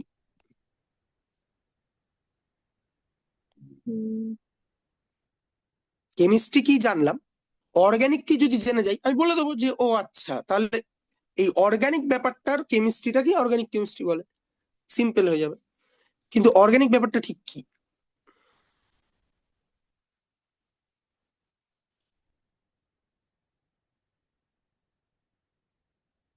মজার ব্যাপার হচ্ছে যে অর্গানিক ব্যাপারটা ঠিক কি, এটা এইভাবে ক্লাসিফাই করা খুব মুশকিল। কিন্তু ইতিহাস দেখে যদি আমি আসি, তাহলে ইতিহাসে মানুষ ক্লাসিফাই করেছিল। সেটাই শুনতে চাইছি, যে আজকে যদি কেউ এসে বলে যে এটা তো অর্গানিক, এই কথাটার মানে কি বুঝি আমরা? বলবেটা কে? বল না, কেউ একটা বল।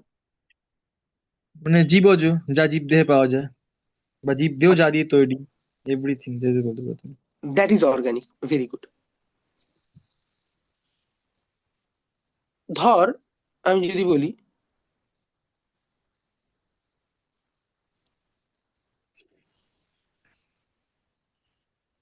প্লাস্টিক, এটা অর্গানিক না অর্গানিক না? না, অর্গানিক না। আচ্ছা, আহ, ঠিক কথা, অর্গানিক নয়, কারণ আমাদেরও শুনতে লাগে। বাট নাইলন অর্গানিক না অর্গানিক না? নাইলনের যে দড়ি হয় না, নাইলন স্ট্রিং গিটার হয়।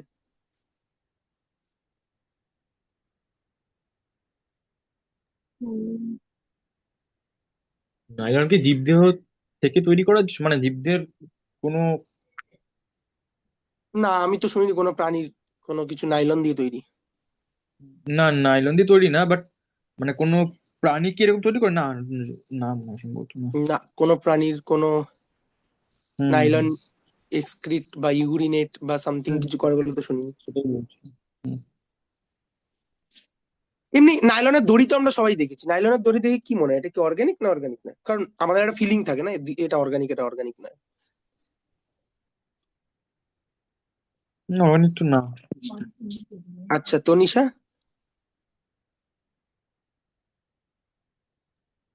নাইলন তো অর্গানিক। কি বললো? শুনতে পেলাম না।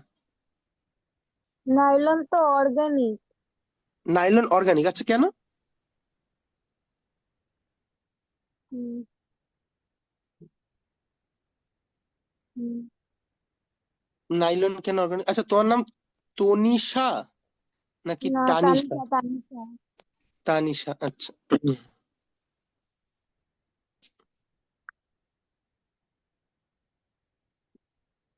হ্যাঁ, নাইলন কেন অর্গানিক?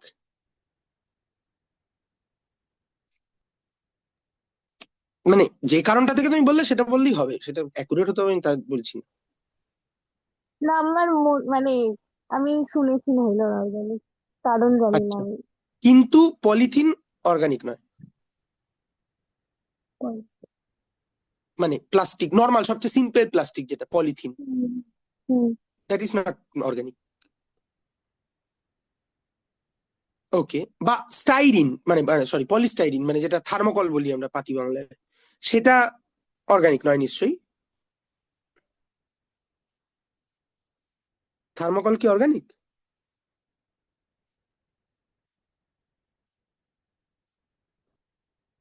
এগেইন বলছি, অ্যাকুরেট উত্তর চাই না, কি মনে হচ্ছে মোটামুটি?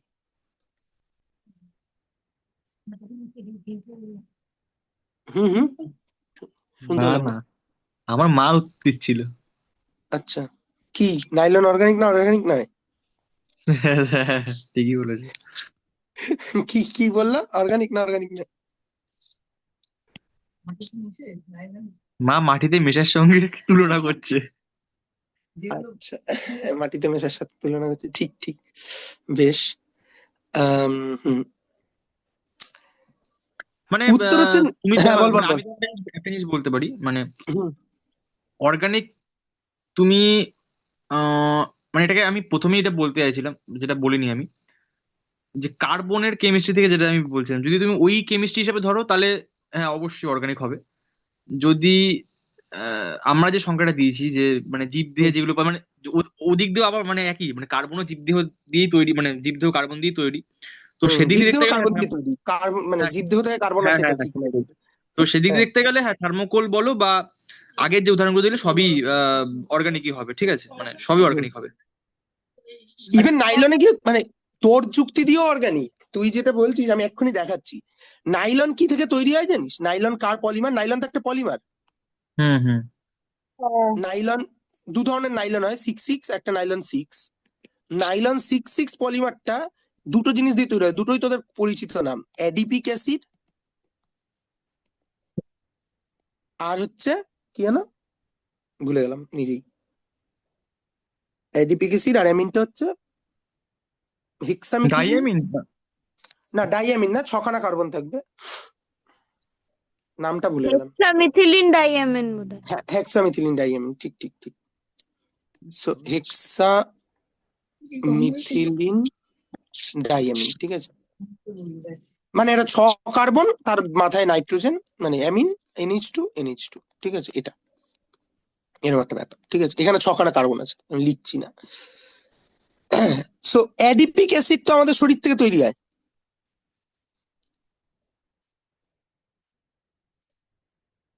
হয় না? হয় না?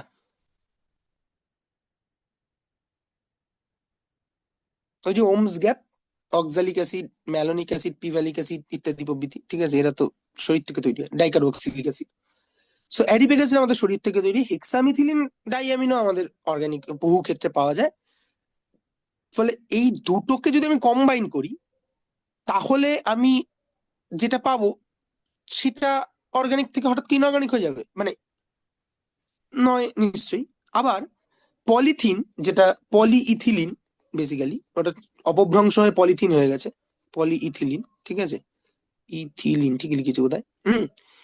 পলিইথিলিন মানে কি, এই মলিকুলটার তার পলিমার, তাই তো? এটা কি? এটা তো ইথিলিন, তাই না? হুম ইথিলিন, ইথিলিন তো আমরা জানি আম পাকাতে লাগে, ঠিক আছে। আম পাকাতে লাগে কেন? কারণ ওই যে হরমোনটাকে মানে রট করায় আর কি, মানে পাকায়,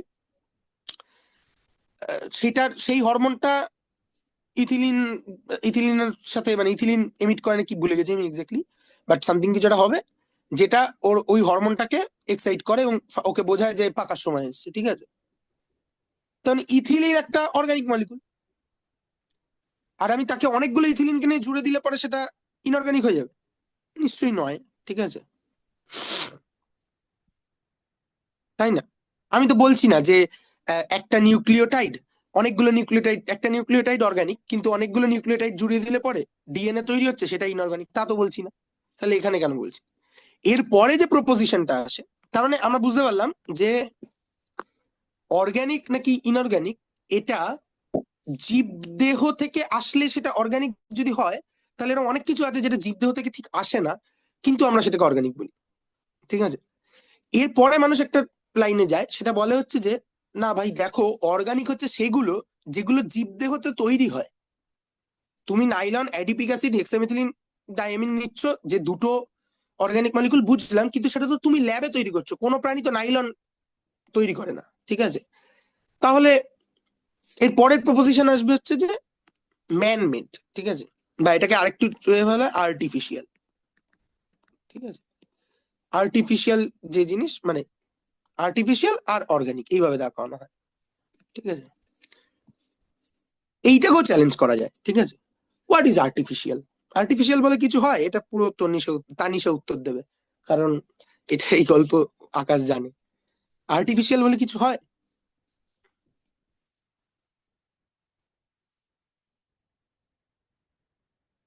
যদি হয় তাহলে একটা আর্টিফিশিয়াল জিনিসের উদাহরণ দাও।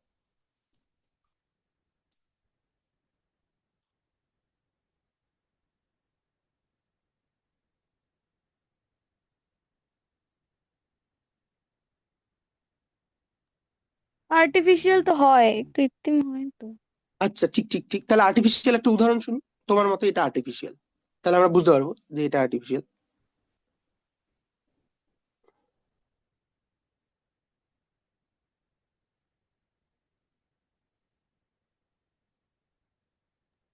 রঙও তো হয় আর্টিফিশিয়াল। আচ্ছা, আর্টিফিশিয়াল রং হয়।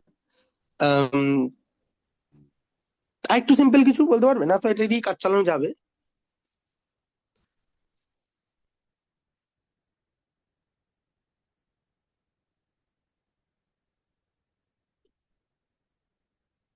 মানে আমরা যদি বলি একটা একটা পেন, এটা আর্টিফিশিয়াল না আর্টিফিশিয়াল না?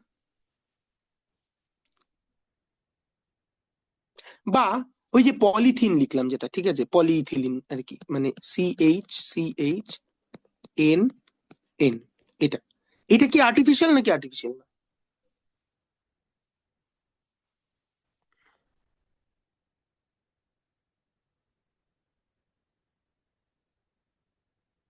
আর্টিফিশিয়াল কাকে বলছি আমরা? আর কৃত্রিম মানে হ্যাঁ, মানে যে কৃত্রিম মানে কি বলছি, বোঝাতে চাইছি আমরা, কৃত্রিমকে ডিফাইন করছি কিভাবে?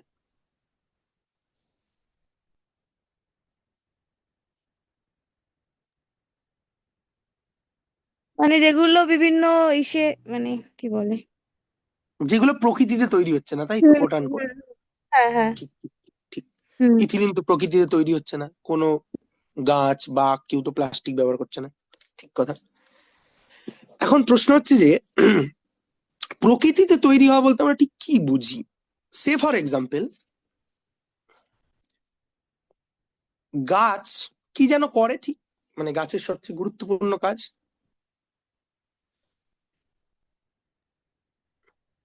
অক্সিজেন আদান প্রদান মানে কার্বন ডাই অক্সাইড তৈরি করে এই মানে সালোক সংশ্লেষ করে পটাম। হ্যাঁ, সালোক সংশ্লেষে কি করে সে অ্যাকচুয়ালি?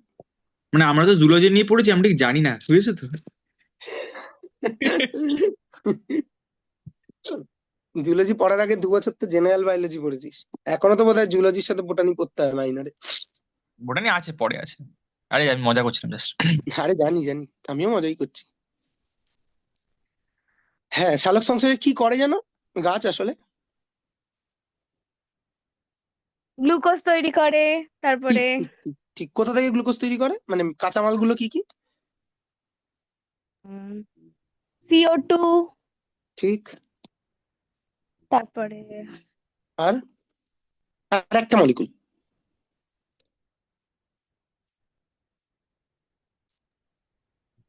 আর একটা মলিকুল লাগবে, জল জল। হ্যাঁ জল। হ্যাঁ, এই দুটোকে কম্বাইন করতে গেলে CO2, এখানে একটা গল্প বলে দিই।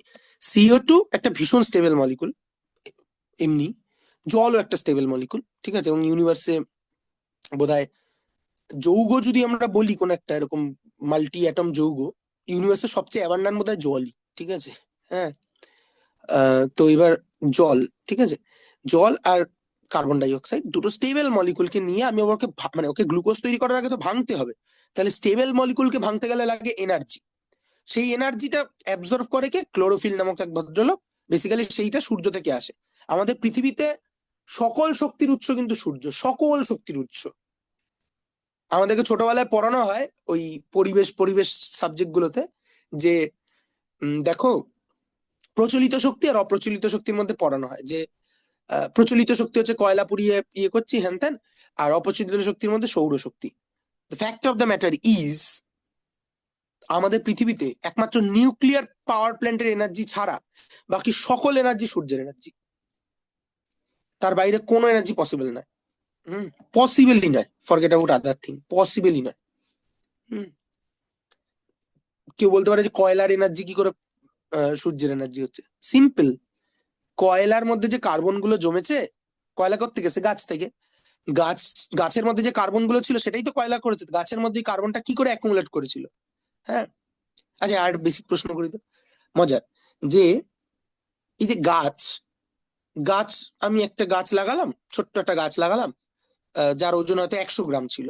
2-3 বছর পর সেটা একটা বড় গাছ হয়ে গেল, যার ওজন মেবি 100 কেজি হয়ে গেল। তাহলে এই যে কয়েক ফোল্ড ওজনটা বেড়ে গেল, এই মাসটা, এই ভরটা গাছ কোথা থেকে পায়, মানে কোথা থেকে আসে গাছে?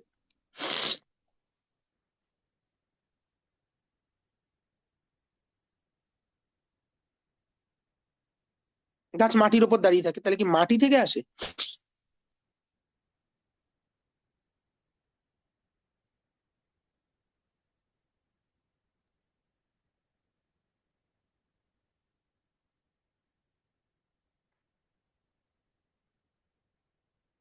বল রে আকাশ।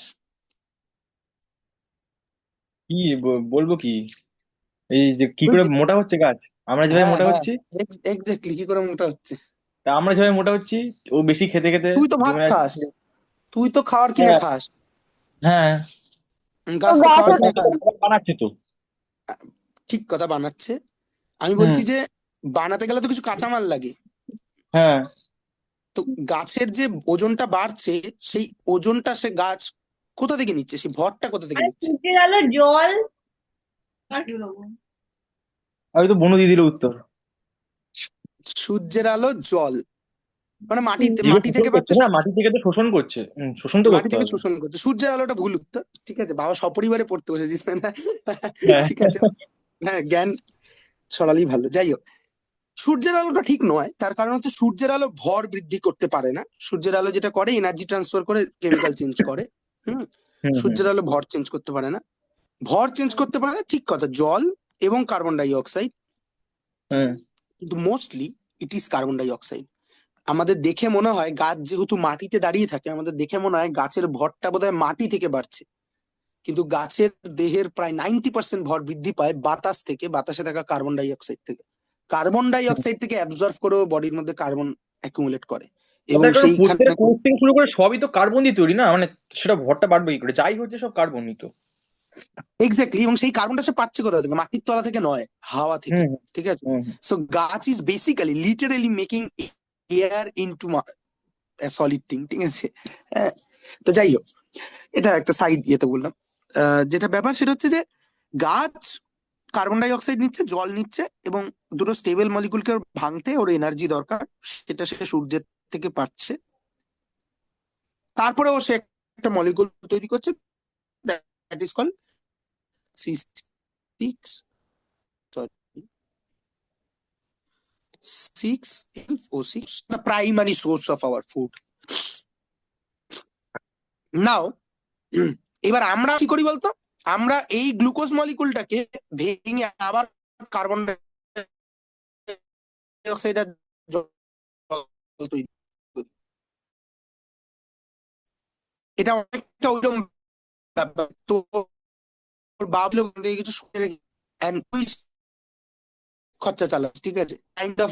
গাছ সূর্যটাকে ট্র্যাপিং দুটো স্টেপ নিয়ে একটু কম স্কেল বড় মলিকুল করেছিল, আবার তুই ওই বড় মলিকুলটা নিয়ে বড় মলিকুলটাকে ভাঙ, আবার ওই দুটো স্টেবল মলিকুল তৈরি করছিস। মিন ওয়াইল যে যে এনার্জিটা ওখানে ট্র্যাপিং হয়েছিল, কেমিক্যাল জিবি, তোর কাজ চলার জন্য তুই পেয়ে যাচ্ছিস।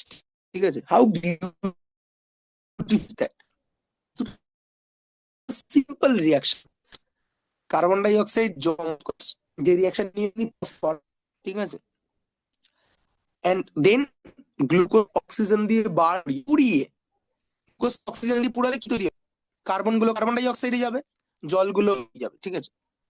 হ্যাঁ, তো গ্লুকোজকে যদি আগুনে পোড়ানো হয়, তাহলে আগুনে পোড়ানো মানে অক্সিজেন দিয়ে রিয়াকশন করে, তাহলে কার্বন ডাই অক্সাইড, জল ইত্যাদি এসব তৈরি হবে। So আবার তুই স্টেবল মলিকুলটা তৈরি হচ্ছিস, এবং এই গ্লুকোজকে বার্ন করার জন্য অক্সিজেন দরকার হয় বলেই তুই তোর ফুসফুসকে ডিজাইন করা হয়েছে অক্সিজেনকে অ্যাবজর্ব করার জন্য, ঠিক আছে। এবং এর প্রোডাক্ট হিসেবে কার্বন ডাই তৈরি, দ্যাট কার্বন ডাই অক্সাইড তৈরি করে দিস, ঠিক আছে। এই গোটা খেলাটা, কার্বন ডাই এখানে ইম্পর্টেন্ট, অক্সিজেন ইম্পর্টেন্ট, গোটা খেলাটা হচ্ছে ভাই আমি সূর্যের এনার্জি ক্যাপিং করি, সেটা ইউটিলাইজ করবো, সিম্পল অ্যাজ দ্যাট। মহাবাচক, এই যে কার্বন ডাই অক্সাইড আর জল, এই দুটোকে গাছ তার বায়োলজি ইউজ করে গ্লুকোজে, এই গ্লুকোজটা কি একটা আর্টিফিশিয়াল প্রোডাক্ট না organic, natural product, what ever?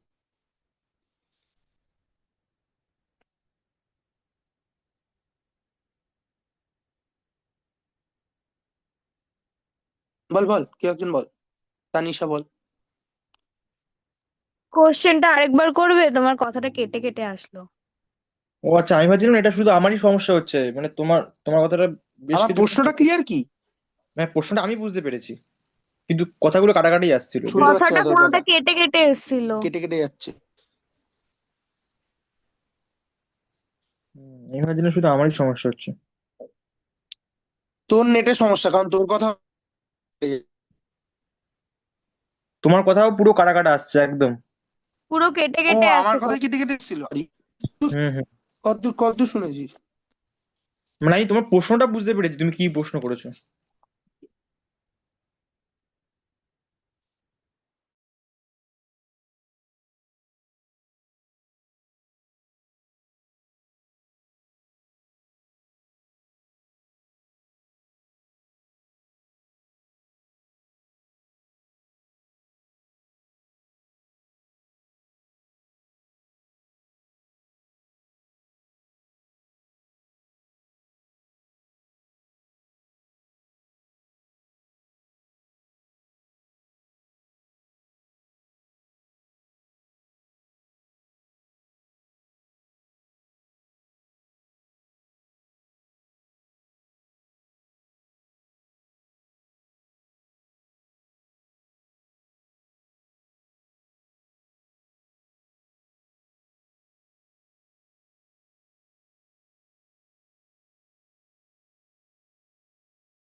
আমারই কিছু একটা সমস্যা হয়েছিল, যাই হোক। ইন্টারনেটটা কোনো কারণে হঠাৎ করে, মানে ওয়াইফাই থেকে সমস্যা হচ্ছিল, কারণ কম্পিউটারে নেট চলছে যেটা কেবল দিয়ে কানেক্টেড। যাই হোক, যেটা ব্যাপার সেটা হচ্ছে যে হ্যাঁ, আমার প্রশ্নটা ছিল সিম্পল, যে কার্বন ডাই অক্সাইড আর জল, এই দুটোকে, মানে এরা কেউ ইম্পর্টেন্ট নয়। হ্যাঁ, মানে এই জায়গাটা শুনেছিস কি, যে শোনা যাচ্ছে এখন? Hello, by the way. হ্যাঁ, হুম হুম, এখন ঠিক শোনা আছে। যাচ্ছে। হুম। হ্যাঁ হ্যাঁ হ্যাঁ। কতদূর শুনেছিস তোরা ঠিক করে? আমি প্রশ্ন শুনেছি, তুমি কি প্রশ্ন করেছো। তানিশাও শুনেছিস? প্রশ্নটা বুঝতে পেরেছি, তার আগের কিছু কিছু কথা বুঝতে পারিনি। আচ্ছা, আগে আমি একটা সিম্পল কথা বলেছি, এই যে কার্বন ডাই অক্সাইড, জল, দুটো স্টেবল মলিকুল, তাদেরকে ভাঙতে এনার্জি লাগে, সেই এনার্জিটা আসছে সূর্য থেকে, সেটা ট্যাপ ইন করতে লাগে ক্লোরোফিল দিয়ে, একটা গ্লুকোজ তৈরি করছি, যেটা অতটাও স্টেবল।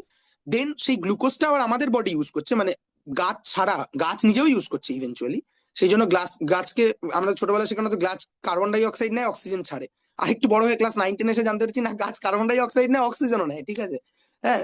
তো কিন্তু গাছ ব্যতীত বাকি আমরা গাছের উপর নির্ভরশীল। এই যে গ্লুকোজটা তৈরি হচ্ছে, এই গ্লুকোজটা আমাদের শরীরে আসার পর আমরা আবার গ্লুকোজটা আগুন জ্বালিয়ে দিচ্ছি, অ্যাজ ইফ বার্ন করাচ্ছি, পুড়াচ্ছি। কি দিয়ে পুড়াচ্ছি? অক্সিজেন দিয়ে। অক্সিজেন দিয়ে গ্লুকোজ পোড়ালে কি তৈরি হবে? কার্বনের ফেট হবে কার্বন ডাই অক্সাইড, হাইড্রোজেনের ফেট হবে জল, অক্সিজেনের ফেট ইভেনচুয়ালি জল, ঠিক আছে। তো আবার সেই স্টেবল মলিকুল গুলোই তৈরি করলাম আমরা, যেগুলো থেকে গ্লুকোজটা এসেছিল। মিন হোয়াইল, ওই যে স্টেবল মলিকুল গুলোকে ভেঙে গ্লুকোজ তৈরি করার সময় যে এনার্জিটা ছিল, সেই এনার্জিটা ট্র্যাপ ইন হয়েছিল কোথায়? গ্লুকোজের ভিতরে। আবার যখন আমরা গ্লুকোজকে অক্সিজেন দিয়ে বার্ন করাচ্ছি, তখন আমরা ওই এনার্জিটা ফেরত পেয়ে যাচ্ছি, দিয়ে আমি এখন কথা বলছি, তোরা শুনছিস, আরো অনেক কিছু করছিস, এক্সেট্রা এক্সেট্রা। সো এই কার্বন ডাই অক্সাইড, জল, গ্লুকোজ এগুলো ইম্পর্টেন্ট নয়। অবশ্যই ইম্পর্টেন্ট, কিন্তু ফিলোসফিক্যাল ইম্পর্টেন্ট নয়, বিকজ এই গল্পটা রচনা করা হয়েছে একটা সিম্পল কাজ করার জন্য, যে how to trap sun energy, ঠিক আছে। তো যাই হোক,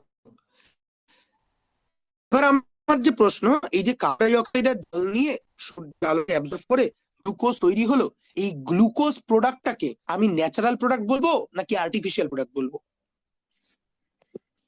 ন্যাচারাল, মানে গাছ থেকে তৈরি হচ্ছে।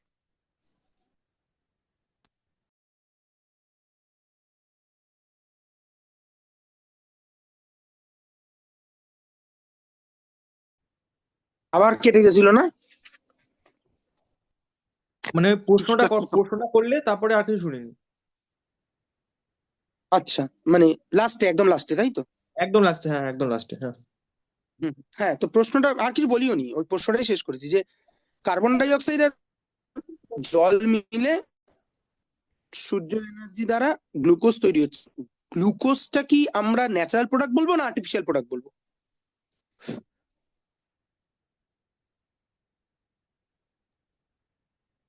মানে কে বলবে সেটা বলে দিয়ে ভালো হয়। বল না, দুজনেই বল। হ্যাঁ মানে ন্যাচারাল, মানে ন্যাচারালি তো। artificial। ন্যাচারালি বলবো, ঠিক আছে। তার মানে গাছ তার বায়োলজিকে এক্সপ্লয়েট করে দুটো মলিকুলকে নেচার থেকে নিচ্ছে, নিয়ে কম্বাইন করে আরেকটা মলিকুল তৈরি করছে, এবং সেই মলিকুলটাকে আমি ন্যাচারাল মলিকুল বলছি। নাও আমি মানুষ আমার বায়োলজিক্যাল বুদ্ধি ইউজ করে এটা শিখে ফেলেছি কি করে, মানে গাছও তো শিখেছে কিভাবে কার্বন ডাই অক্সাইড আর জলকে কম্বাইন করে গ্লুকোজ বানাতে হয়, এভলিউশনারি পাথওয়ে দিয়ে সে শিখেছে এটা, ঠিক আছে। আমিও আমার এভলিউশনারি পাথওয়ে দিয়ে শিখেছি যে কি করে একটা অ্যাডিপিক অ্যাসিড কালেক্ট করতে হয়, একটা হেক্সামিথিলিন ট্রাইমিন হেক্সামিথিলিন ডাইয়ামিন কালেক্ট করতে হয়, দেন দুটোকে কম্বাইন করে একটা মোস্ট মানে টেনসাইল স্ট্রেন ওয়ালা একটা দড়ি তৈরি করতে হয়। এখন নাইলনটাকে কি আমি আর বলবো, না একেও ন্যাচারাল বলা যায়?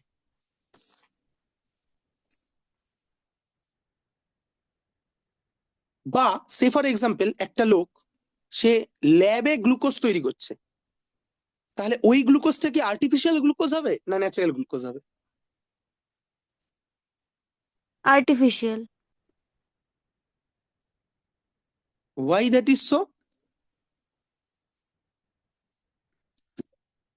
মানে এটা একটু ডিসক্রিমিনেশন হয়ে গেল না? গাছ বানালে ন্যাচারাল আর আমি বানালে সেটা আর্টিফিশিয়াল, এরকম খেললে খেলবো না তো।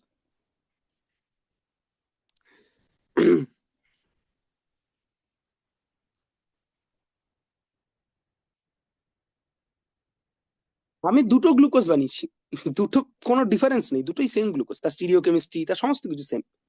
একটা আমি ল্যাবে তৈরি করেছি সাম ডিফারেন্ট প্রসেস ইউজ করে, এবং আমিই তৈরি করেছি, অর্থাৎ ওটা কিভাবে তৈরি করতে হয় সেটাও আমার বায়োলজিক্যাল বুদ্ধি দিয়েই বেরিয়েছে। আমি আমার হাত পা মাথা ইউজ করেই কাঁচামালগুলো জোগাড় করেছি, দেন সেটার উপর দাঁড়িয়ে গ্লুকোজ তৈরি করেছি। গাছও তার যা কিছু আছে বায়োলজিক্যাল ব্যাপার স্যাপার এবং তার এভলিউশনারি টিচিং সেটাকে ইউজ করে শিখেছে কি করে বায়ু থেকে কার্বন ডাই অক্সাইডকে ধরতে হয়, কি করে মাটি থেকে জল ধরতে হয়, তারপরে কি করে সূর্যের আলো ট্র্যাপ করতে হয়, করে কি করে গ্লুকোজ বানাতে হয়। তাহলে গাছের প্রোডাক্টটা ন্যাচারাল, আমার প্রোডাক্টটা আনন্যাচারাল আর্টিফিশিয়াল, এটা কি খুব ঠিক কথা?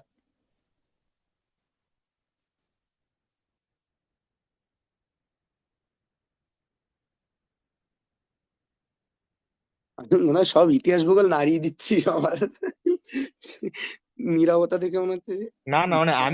আমি তো জানি তাই বলছি, মানে আমার সমস্যা নেই। হ্যাঁ কিন্তু আরেকজনের হ্যাঁ মনে হয় অবস্থা খারাপ হয়ে গেছে। তোরও হয়েছিল প্রথমবার যখন শুনেছি, যারা শোনে তাদের হয়, ঠিক আছে। না আমার এইটাতে আমার হয়নি, মানে এই বিষয়টা তো আমি ঠিক ঠিক মানে বুঝে গেছিলাম। হম।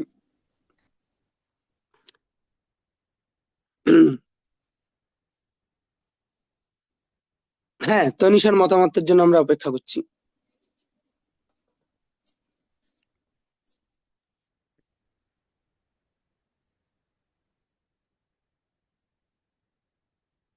আমার বানানো গ্লুকোজ আর গাছের বানানো গ্লুকোজ এক না আলাদা? মানে ন্যাচারাল, দুটোই ন্যাচারাল নাকি দুটোই আর্টিফিশিয়াল, নাকি একটা আর্টিফিশিয়াল একটা ন্যাচারাল? দুটোই ন্যাচারাল। দুটোই ন্যাচারাল, মানে তাই দাঁড়ায় লজিক্যালি, তাই না? হ্যাঁ তাই দাঁড়ায়।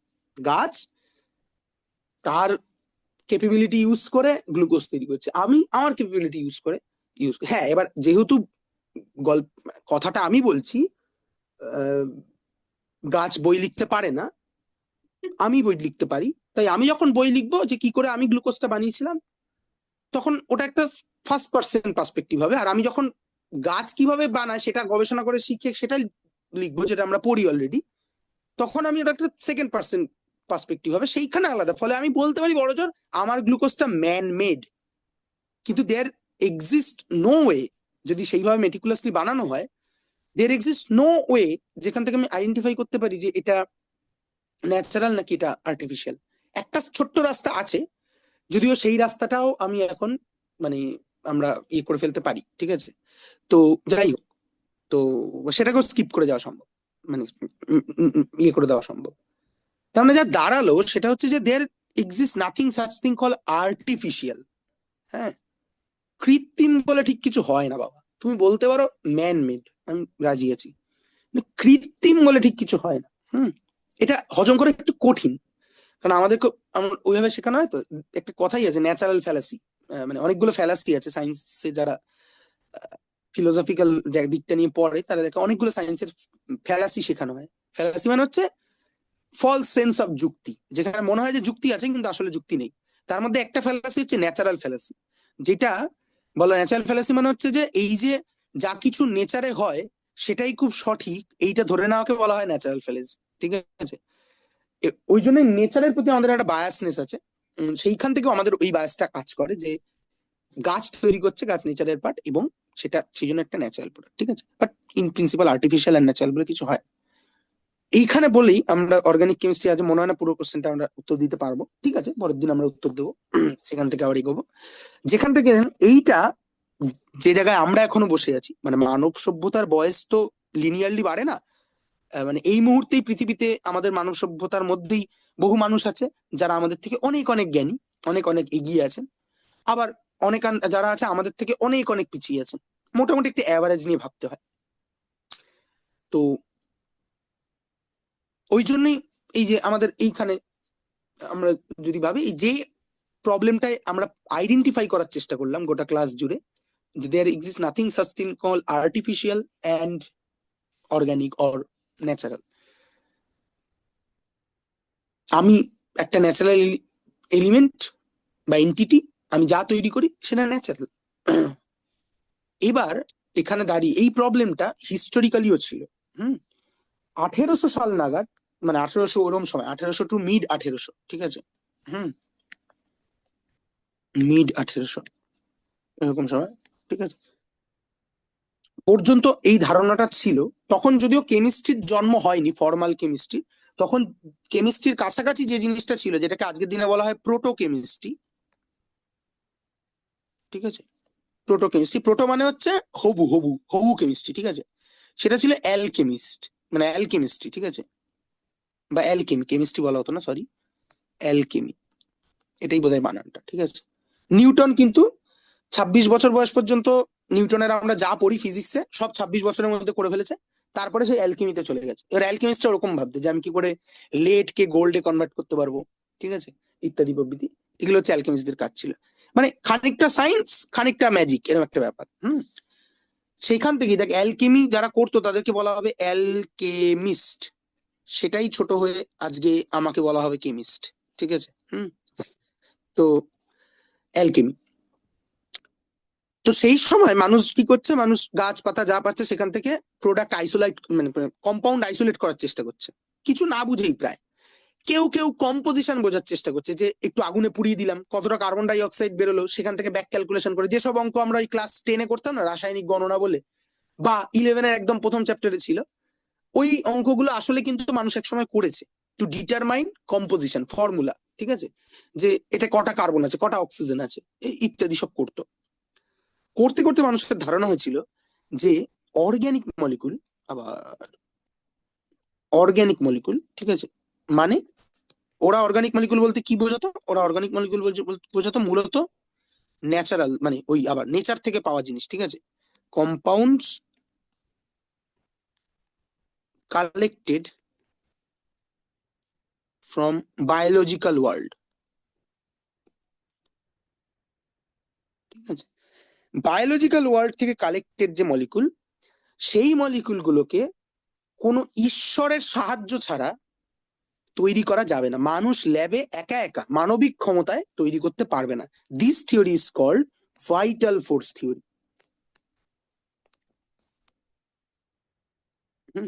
ভাইটাল ফোর্স থিওরি, তার মানে একটা ঈশ্বরের হাত লাগবে ল্যাবে কোনো বায়োলজিক্যালি কালেক্টেড প্রোডাক্টকে সিনথেসিস করার জন্য, এই থিওরি ছিল, ঠিক আছে।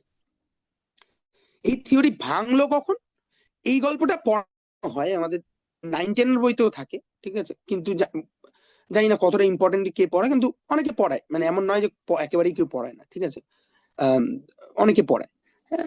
সো 1828 নাগাদ, ঠিক আছে, 1828 নাগাদ একজন সায়েন্টিস্ট, যার নাম হচ্ছে, এখানে না লিখে 1820, তার নাম হচ্ছে, ভোলহার, ঠিক আছে, জার্মান সায়েন্টিস্ট, ঠিক আছে, ভোলহার। ভোলহার করলো কি, যে ইউরিয়া অর্থাৎ এই মলিকুলটা, যেটা প্রচুর প্রাণীর ইউরিনে পাওয়া যায়, ঠিক আছে, ইউরিন নামটাই সেখান থেকে এসছে, ঠিক আছে। তো ইউরিয়া, বা রাদার আমি ভুল বললাম, ইউরিন থেকে কালেক্ট করা যায় বলে ইউরিয়ার নাম ইউরিয়া হয়েছে, ঠিক আছে। যে ইউরিয়া আমরা জানি যে বেশ কিছুক্ষণ অ্যালাউ করলে জল এবং খানিক অ্যাসিডিক কন্ডিশনে এটা কিসে ডিসোসিয়েট হয়, অ্যামোনিয়াতে, ঠিক আছে, সেই জন্য ঝাঁঝালো গন্ধ হয়, ঠিক আছে। এই ইউরিয়া বায়োলজিক্যাল মিনস থেকে পাওয়া যায়। ভোলহার কি করেছিল, সে অ্যামোনিয়াম আইসোসায়ানেট সম্ভবত, না অ্যামোনিয়াম সায়ানেট, ঠিক আছে, NH4, এন সায়ানেট না আইসোসায়ানেট,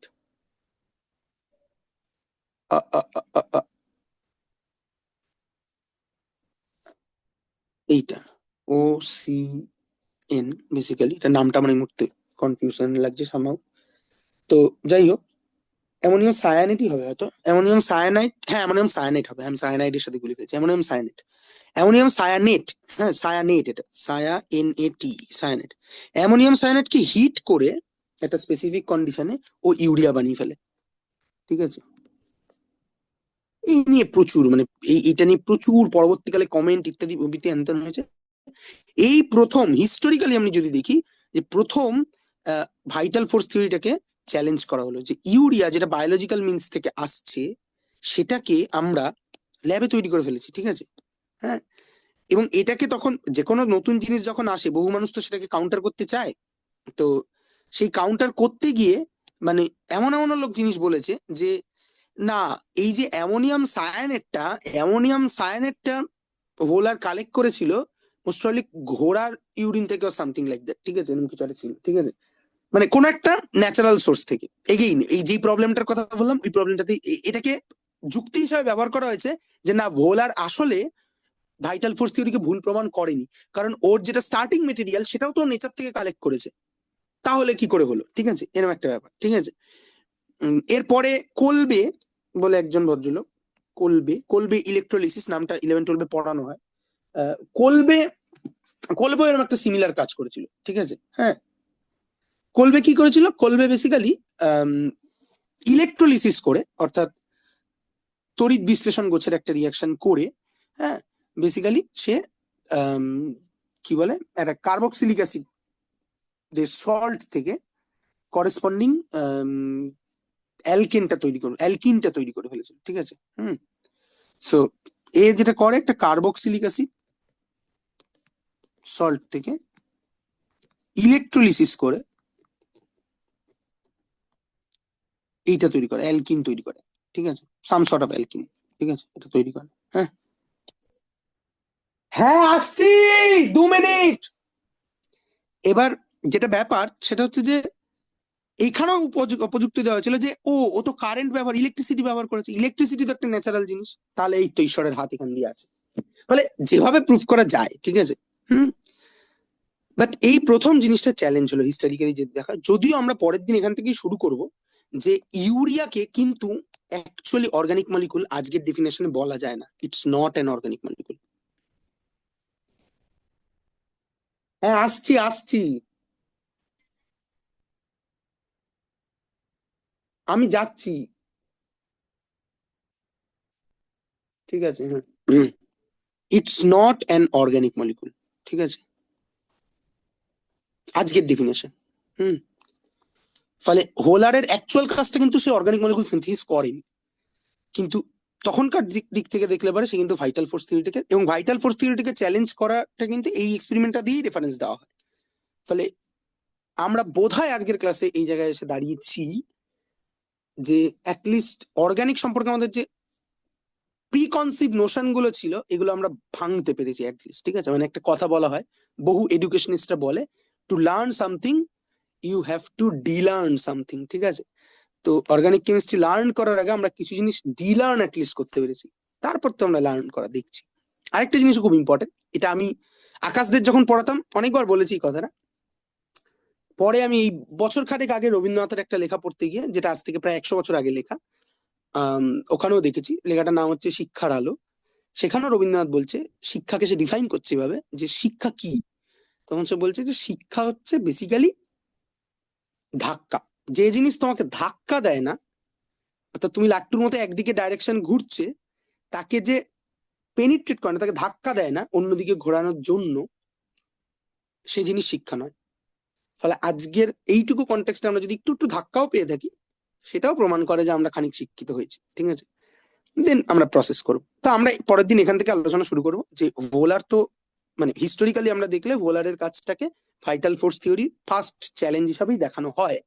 কিন্তু হোলারের যে মলিকুলটা, সেটা আজকের নোশন অনুযায়ী একটা অর্গানিক মলিকুল নয়। কেন নয়? তাহলে আজকের অর্গানিক মলিকুল কারা, সেটা জানলেই আমরা বুঝে যাব যে তাদের সেই অর্গানিক মলিকুলের যে সিনথেসিস, অর্থাৎ সেই অর্গানিক মলিকুলগুলোর মধ্যে একে অপরের যে interaction, that is organic chemistry, as simple as that.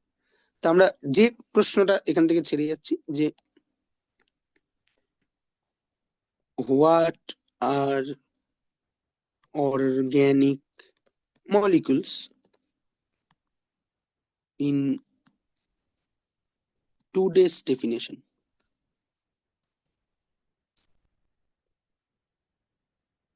ঠিক আছে, এখান থেকে আমরা শুরু করব। তো তানিশা, বোঝা গেল খানিক কিছু, বা চলবে এরকম পড়া, নাকি খটোমটো? ঠিক আছে, আমি এটা পাঠিয়ে দেবো, রেকর্ডিংটাও আমি ইউটিউবে আপলোড করে লিঙ্ক দিয়ে দেবো। ঠিক আছে। আচ্ছা বেশ, তুমি আর খেতে যাবে নাকি?